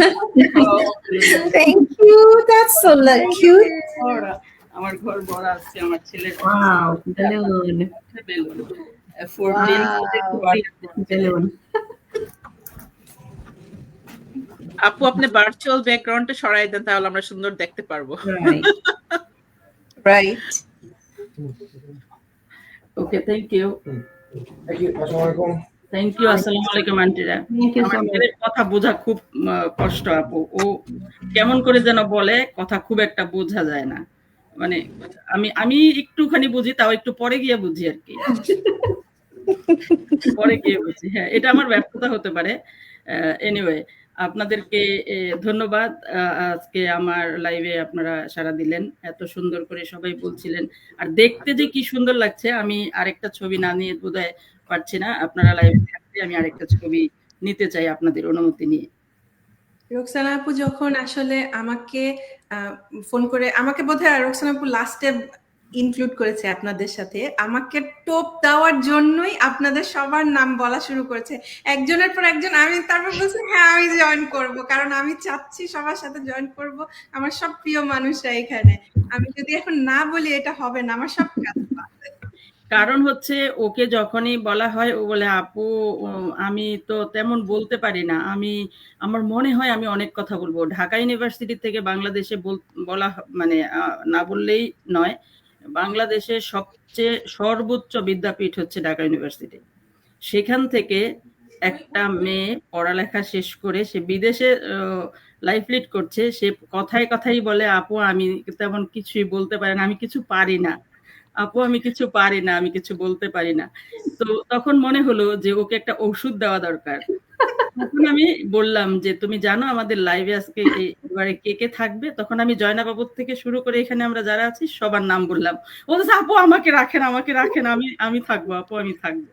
আমি কিন্তু ও বললো যে আপু বিশ্বাস করেন, আপনি নামটা বলার সাথে সাথে মনে হলো যে আমি পারি আর না পারি আমি এই লাইভে থাকবো। কিন্তু আজকে আমি আপনাদের অনুমতি নিয়ে বলতে চাই, তোমাকে শুনে, তোমার কথা শুনে আমাদের কারোরই মনে হয় নাই যে তুমি যে বলো আমি পারি না আপু, আমি কিভাবে কথা বলবো, এটা কারোর মনে হয় নাই একটুও না। মোটিভেটিং লাগছে। সবাই সবার সাথে সঙ্গে যে জিনিসটা হয় এটাই আজকে হয়েছে, কারণ আমি একদম ব্ল্যাঙ্ক আজকে এখানে জয়েন করেছি। আমিও ব্ল্যাঙ্ক ছিলাম, কিন্তু আমাকে হেল্প করেছে আসলে। বললো সবার সাথে আমি যখন কানেক্টেড ফিল করলাম, এটা আমার কাছে খুবই একটা আশ্চর্যের বিষয়, সত্যি কথা। আমাদের অস্ট্রেলিয়াতে আসলে ভোরবেলা, মানে গতকালকে আমার বাসায় ওমেন্স ডে তে সব বিজনেস পার্টনাররা ইফতারিতে আসলে সবাই অনেক রাত করে গেছে, আবার সেহরি খেয়ে নামাজ পড়ে আসলে আমি সকালে ওঠাটাই আর কষ্ট ছিল আজকে। তো এখান থেকে যখন মানে আপুরা জিজ্ঞাসা করছিল যে কি প্রফিক্স রেট, টু বি অনেস্ট আমার মাথা ব্ল্যাঙ্ক ছিল। Thank you জয়না Babu point out করে দেওয়ার জন্য। আরেকটা মজার কথা বলি, প্রথম দিকে লাইভ হাবিবাবুর সাথে আমি বিজনেসে তখন একদমই নতুন, তো আমি বাংলাতে লিখে লিখে কোশ্চেন করেছি। হাবিবাবুকে আমি তখন সেই কোশ্চেন পাঠাইছি। এখন হাবিবাবু আমাকে বলছে যে আপু আমি তো কোশ্চেন পড়তে পারছি না। তখন আমার মাথাতেও নাই, মানে আমি ভাবতেছি উনি এটা বাংলাতে পড়তে পারছি না, এটা আবার কি? বলছে না আপু আমি কি ইয়া করে দিব আপনাকে আরো, মানে আমার লেখা বুঝতেছেন না, বাংলা মানে পড়তে পারি না। তো এটা খুবই মজা। হয়েছিল আমি যখন প্রথম দুই আপুকে একসাথে আমার লাইভে ডাকলাম, তখন আমি সাধারণত বাংলা লিখতে পছন্দ করি, এবং আমার লেখা অলওয়েজ বড় হয়ে যায়। আমি যখন কমেন্ট লিখলেও আমার মনে হয় যেন বড় হয়ে যাচ্ছে। তো আমি দুই আপুকে প্রশ্ন পাঠালাম, পরে জয়না বাবু আমাকে হেল্প করলো। ধন্যবাদ জয়না বাবুকে আবারও। আপু বললো যে আপু ইংলিশে যদি একটু লেখেন তাহলে আমার সিস্টার পড়তে পারবে। আমার তৎক্ষণাৎ আমার মনে হলো যে আমি আসলে মানে আমার ভুল হয়ে গেছে, আমি বুঝতে পারিনি। আর আলহামদুলিল্লাহ টেকনোলজি এখন এত হয়েছে, আমার নিজে এখন লজ্জা লাগে যে আমি আর কত বলবো আপুদেরকে বাংলা। এখন আমি চুপচাপ করে শুধু জিনিসটা নিয়ে আমি গুগল ট্রান্সলেটে চলে যাই, গুগল ট্রান্সলেট করার পর আমি এসে রিপ্লাই দিই। লাইভে কিন্তু প্ল্যান করছিলাম রোকসানা আপু, মনে আছে কিনা, আমরা 5 মিনিট ধরে কথা বলবো। আমি এখানে টাইমার অন করছি, কিন্তু যখন 5 মিনিটে টাস করে উঠলো দেখলাম যে শুরুই তো করি নাই। তো আসলে না, মানে আমরা আসলে এমনি নরমালি 5 মিনিটে অনেক কিছু বলা যায়, কিন্তু আমরা স্পেসিফিক মা, তারপরে বোন, টিচার, ওই জায়গাটাতে আসলে আমরা কভার আপ করতে পারি নাই, টু বি অনেস্ট, আমাদের প্ল্যান মাফিক। আমি যখন জয়না বাবু কথা বলতেছিলাম, আল্লাহ আপু তো অনেক বলতেছে, তাহলে আমি কিভাবে 5 মিনিটে বলবো, আমারও তো এরকম স্টোরি গুলা বলতে হবে। এখন দেখলাম যে না, পারা যাচ্ছে না। তো তারপরেও দেখলাম সব আপু আমার যেই বয়স, সেই বয়সের যে প্রত্যেকটা জায়গায় প্রত্যেকটা সেক্টরে স্ট্রাগল ছিল, তো সেগুলো বলা শুরু করলে তো ঠিক ততটুকু বয়সই লাগবে, রাইট? আর এত ছোট করে বলে কি আর লাইফের এতটা শেষ হওয়া মানে করা যাবে? আর এখন আরেকটা শব্দ বলি যে বয়স।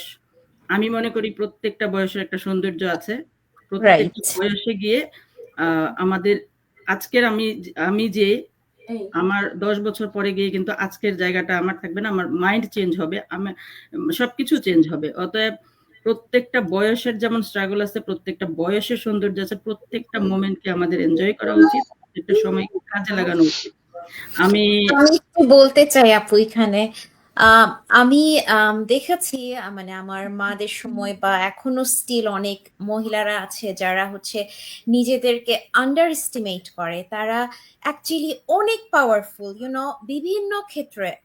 একটা মানুষ সব জায়গায় বেস্ট হতে হবে না, বাট তার হয়তো কিছু সে একটা জায়গায় সে স্পেশালাইজড, সে ওই জায়গায় খুবই পারফেক্ট, বাট স্টিল সে হচ্ছে আন্ডার এস্টিমেট করে।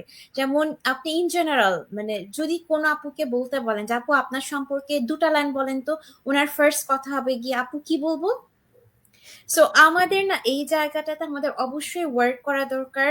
আমি বলবো প্রতিটা আপুকে, প্রতিটা মহিলাকে, you should know your worth. Because আপনি যদি আপনাকে ভ্যালু না করেন, আপনি যদি আপনার নিজের ওয়ার্থটা আপনি যদি না বুঝেন, দুনিয়ার কোনো কিছু আপনাকে ওয়ার্থি মনে করবে না।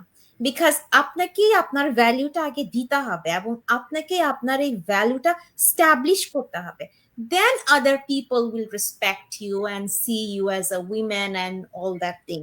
But আপনি যদি আপনাকে underestimate করেন in the first place, then আপনি একটা গন কেস হয়ে যাবেন। সো আজকে যে স্পেশাল ডে, রোকসানা আপুকে থ্যাঙ্কস ওয়ান্স অ্যাগেন যে আপনি এটা প্ল্যাটফর্মটা আপনি রেখেছেন। এই প্ল্যাটফর্মের থ্রু দিয়ে আমরা আমাদের মানে কথাটা বলতে পারছি। সো আমি আমার টিমেও দেখি এবং অন্যান্য জায়গাতেও দেখি যে না আমি তো কিছু পারি না, আমি তো কিছু পারি না, ও পারে, এ পারে, ও পারে, এ সুন্দর, ও সুন্দর, এ এমন, এ তেমন, বাট আমি কিছু পারি না। সো মানে আমি এটা সবাইকে রিকোয়েস্ট করব যে নো ইউর ওয়ার্থ। আমার এই ফ্রেজটা খুবই ভালো লাগে। কখনোই নিজেদেরকে আন্ডার এস্টিমেট করবেন না, বিকজ আপনি যদি আপনাকে আন্ডার এস্টিমেট করেন, other will underestimate you more. So you have to learn how to raise your voice. You have to learn how to stand on your feet, to hold your ground. Thank you, Apu. Thank you. Roksana আপুকে অনেক অনেক ধন্যবাদ। রোকসানা আপুর কারণে আজকে আমরা সব থেকে বেশি মনে হয় এখানে এক্সাইটেড ছিল জয়নব আপু। আমি জয়নব আপুরে এত বেশি এক্সাইটেড আমি কোনোদিনই দেখিনি। আপু একদম স্টার্টিং থেকে আপু অনেক এক্সাইটেড। আর আসলে জয়নব আপু যে কথা বলে আমরা তো সবাই আসলে ফলো করি। এটা আমি আপু এখানে একটা কারণ আছে, আমি একটু শেয়ারই করি। আমার সবসময় বিজনেসের স্পেশাল বিজনেসে specially to come about life, আমার হাজবেন্ডের থেকে আমি অলওয়েজ একটা আনকমফোর্টেবল ফিল করতাম। আজকে আমি তাকে বলতে পারছি আমার আজকে লাইভ আছে।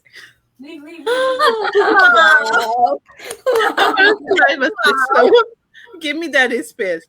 To me, that is a para. বড় বড় পথ পার হওয়া। আমরাই পারি আপু, আমরাই পারি। আমার আয়েশা আপু যেটা বললো যে রেসপেক্টটা বা আমি পারি, এইটা আসলে নিজের মধ্যে করতে হবে। অবশ্যই আমরা সবকিছু পারি না, বাট বা আমি পারবো বা আমি শিখবো, কারণ নিজেকে আসলে আন্ডার এস্টিমেট করলে তখন কিন্তু মানুষও ওইটা করে। আমার পারাটা তো আসলে আরেকজন এসে করে দিবে না। আমার সময়টাকে এখন আমি বলবো যে তোমার জন্য যদি 24 আওয়ার থাকে, আমার জন্য কিন্তু 24 আওয়ার। তুমি 8 ঘন্টা কাজ করো, আমি 8 ঘন্টাই কাজ করি। এখন হচ্ছে তুমি 8 ঘন্টা কাজ করে এসে বাসায় এসে আমি না, আর আমিও তো কাজ করেই আসছি। এখন আমি মাঝে মধ্যেই বলি যে আমি কিন্তু এখনো 72-75 আওয়ার কাজ করি।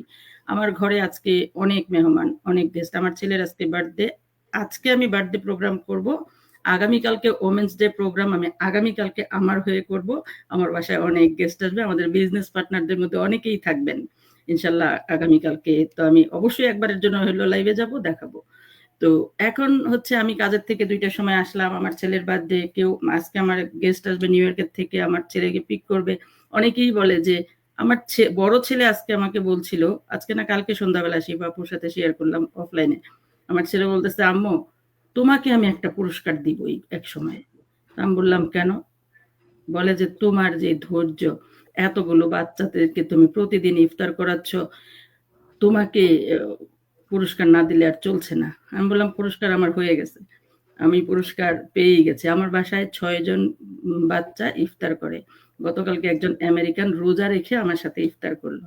এখন কথা হচ্ছে ওরা যদি রোজার দিনে আমার ইফতারটা পছন্দ করে, তাহলে আমি কি এতটুকু, এখন আমি যদি বলি এই কাজের থেকে আসছি ওদেরকে বলো আমি পারবো না, তাহলে তো পারবো না, তাহলে তো আর পারাটা হলো না।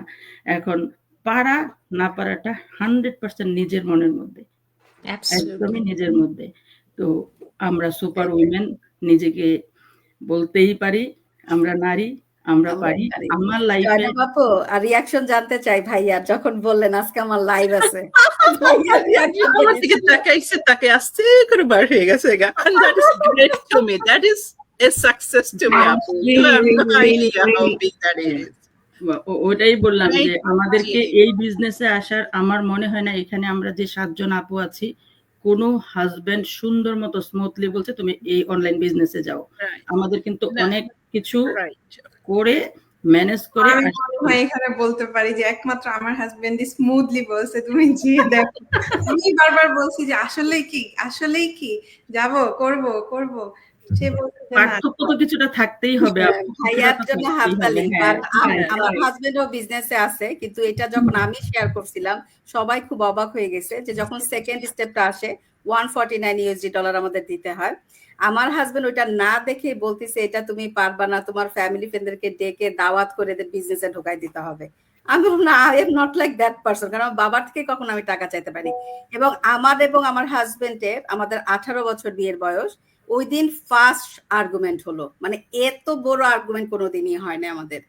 কিন্তু আমি গিভ আপ দেইনি। এই যে যেটা জয়নাব আপু আয়েশা আপু বলে, আমি গিভ আপ দেইনি। আমি তখন বললাম আচ্ছা ঠিক আছে, অশান্ত হচ্ছে, করবো না, এটা বলছি। কিন্তু ওই যে আমি তো করার জন্য একদম হয়ে আছি। বিকালে যখন আমরা চা খাচ্ছিলাম তখন তার মাথা ঠান্ডা, ঠিক ওই টাইমে আমি গল্প করতেছি, আচ্ছা ঠিক আছে আমরা করবো না, বাট আমরা দেখবো। জাস্ট এইটাতে আমি আমার হাজবেন্ড বসলাম এবং এটা প্রমিস করলাম তুমি কিন্তু দেখবা, দেখার সময় মোবাইল দেখবা না। আমরা 3 ঘন্টার ভিডিও প্রেজেন্টেশন দেখলাম এবং আমার হাজবেন্ড আমাকে বলল it's a very unique business, go ahead, best of luck. এবং ওই জায়গাটাতে যদি আমি গিভ আপ দিতাম, আমি কিন্তু আজকে বিজনেসের এই জায়গাটাতে আসতে পারতাম না। এবং আলহামদুলিল্লাহ আমার বিজনেসের 1 মান্থের মধ্যে আমার হাজবেন্ড স্টার্ট করে আমার বিজনেসের আউটপুট দেখে। তো এইটা আসলে এক একজনের জার্নি অবশ্যই এক এক রকম, যেটা রোকসানা বললো, আপু বললো যে সবার কিন্তু আসলে স্মুথলি না, কিন্তু যার যার জায়গা থেকে স্মুথলি না থাকলেও আপু, স্মুথলি না থাকলেও আমরা তো স্মুথ করে ফেলছি। আমরা তো, আমার কথা তো তুমি ভালো করে জানো, অনেকেই জানে। ওই যে বললাম যে আপুদের যখন লাইভ পছন্দ হতো, উইনি আপু, বিশেষ করে উইনি আপু যখন লাইভ, উইনি আপু আর আয়েশা আপুর লাইভ আমি দেখছি। আগে তো জয়নাব আপু বা হাবিব আপুর লাইভ আমি দেখি নাই। তারপরে সুরাই আপু, তানভীর ভাই, আমি ভলিউমটা বাড়িয়ে দিয়ে লাউড করে রেখে দিতাম, শুনবা। রিমোট তো আমার কাছে। ইন্টারেস্টিং ব্যাপার আপু। মনে আছে জয়নাব আপু ডেস্টিনি নিয়ে একটা লাইভ করছিল তানভীর ভাই, আর আমার হাজবেন্ড হচ্ছে এটা ডেস্টিনি। তখন একদিন আমরা একটা লং ড্রাইভে গিয়েছিলাম, আমি ওইটাই ভলিউম বেশি দিয়ে ওটা চালাই দিলাম এবং পুরাটা সময় আমার হাজবেন্ড, কারণ শুনতে বাধ্য, আমিও কিন্তু এই ট্রিক্সটা করেছিলাম। তো এখন হচ্ছে যে আসলে মানে কখন কোনটা হয় না, যে বাবারা আসলে লাইভে আমরা অনেক কথাই বলে ফেলছি, বাবারা যখন বাইরের কাজের থেকে আসে বাবাদের কিন্তু মেজাজটা খুবই মানে খিটখিটে থাকে, অনেক সময়ই থাকে। এখন সেই মুহূর্তে যদি অনেক মায়েরা আছেন যে বাচ্চা কাচ্চা কোনো একটা অপরাধ করলো, বাবা ঘরে আসার সাথে সাথে বিচারটা দিয়ে দিল, তখন কি হবে, ধরে কিন্তু সেই সময় বিচারটা কড়াকড়ি হবে। আবার অনেক মায়েরা আছেন আচ্ছা ঠিক আছে পরে দেখি, মাথা ঠান্ডা হোক, পরে বলা যাবে। তো এখন কথা হচ্ছে যে বিচার চাইতে হইলে সরাসরি সাথে সাথে অ্যাকশন। আর যদি মায়েরা একটু বিচার আস্তে ধীরে বাচ্চাদের দিকে থাকে, তাহলে আস্তে ধীরে একটু স্মুথলি বলে তারপরে ব্যাপারটা গুছিয়ে নিতে হবে। এক একজন এক একটা টেকনিক ফলো করে। আমরা অনেকেই অনেক টেকনিকে আসছি, আলহামদুলিল্লাহ আমাদের এখন আর কোনো টেকনিক ফলো করতে হয় না। এবং হাজবেন্ড, এই যে আমি আমার ঘরে আজকে অনেক মেহমান, তারপরে ও যাবে এয়ারপোর্টে, ও কিন্তু জানে যে আমি লাইভে আছি, একবারের জন্য চিন্তা করবে না যে ওরা কি করছে, গল্প তো অনেক করছে। এটা আজকের দিনে আর করতে পারে না, ওরা করে না। যাই হোক, আমি আপনাদেরকে ধন্যবাদ। আমরা 2 ঘন্টা আজকের লাইভ মনে হয় 1 সর্বোচ্চ ঘন্টার সময় কম ছিল, আমরা 45 মিনিট। হ্যাঁ, আর আজকে সর্বোচ্চ এরপরে মনে হয় সময় আমাদের কোচ মিটিং আছে হ্যাঁ, জনাব তো আপু, রাইট? আজকে Yes. আমার ওই যে পারা না পারার কথা নিয়ে আমরা সুপার উইমেনরা আসলাম আজকে উমেন্স ডেতে, স্পেশাল ডেতে। আমার লাইফে না পারা শব্দ আমি রাখি না। ওই যে বললাম, আমি বাংলাদেশের থেকে বিচি এনে শাপলা ফুল ফুটিয়েছি শুধুমাত্র কেন পারি না সেটা দেখার জন্য। আর আমার হ্যাঁ, সেটা আমি আমার কালকে সাবরিনা আপু আসবে, সাবরিনা আপুকে দিয়ে ছবি উঠিয়ে তোমাদেরকে পাঠাবো। তো Right. আমার বারান্দায় শাপলা ফুল আছে, পদ্ম ফুল আছে।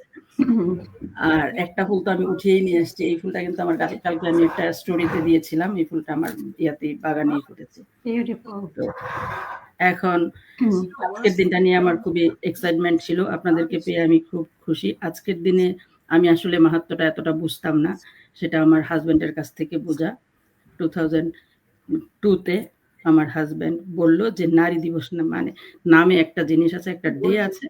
তারপর থেকে আমি নারী দিবস নিয়ে কথা বলি। আমার লাইফে নারী দিবসে 2 জন পুরুষের আগমন। একটা হচ্ছে 2002 আর একটা হচ্ছে 2011। আমার হাজবেন্ড এবং আমার ছেলে। তো সেই দিনটাকে স্পেশাল করে রাখার জন্যই আজকে আপনাদেরকে নিয়ে আসলাম। আপনাদের অনেক মূল্যবান সময় থেকে আমাকে 2 ঘন্টা সময় দেওয়ার জন্য অনেক ধন্যবাদ। আমি যাবার সময় এটাই বলতে চাই, আমরা নারী, আমরাই পারি। আমরা জয় করে অনেক জায়গায় দেখিয়েছি।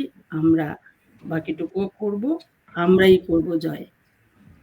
আর দর্শকদের উদ্দেশ্যে বলতে চাই, আমাদের সাথে আজকে অনেকেই যুক্ত ছিলেন। সবার নাম এমনি আমরা 2 ঘন্টা লাইভ করলাম। সবার নাম করে উঠতে পারলাম না। আমাদের এই লাইভে যদি কোনো ভালো মন্দ কোনো কিছু বলে থাকি ইগনোর করবেন। আর যদি কিছু জানার থাকে, কিছু বলার থাকে কমেন্টে লিখলে তো অবশ্যই আমরা অ্যান্সার করব। আর আমরা বিদায় নিচ্ছি আজকের মতো। আপুদের রোকসানা আপু, আমরা করবো জয়, ওই গানটা হবে নাকি? উইনি আপু কি এক লাইন বলবে আমাদের সাথে? হ্যাঁ, উইনি আপুর কণ্ঠে না, আমরা সবাই একটা গান দিয়েই বাড়ি চলে যাব আজকে। আমরা করব জয়। জয়। জি আপু।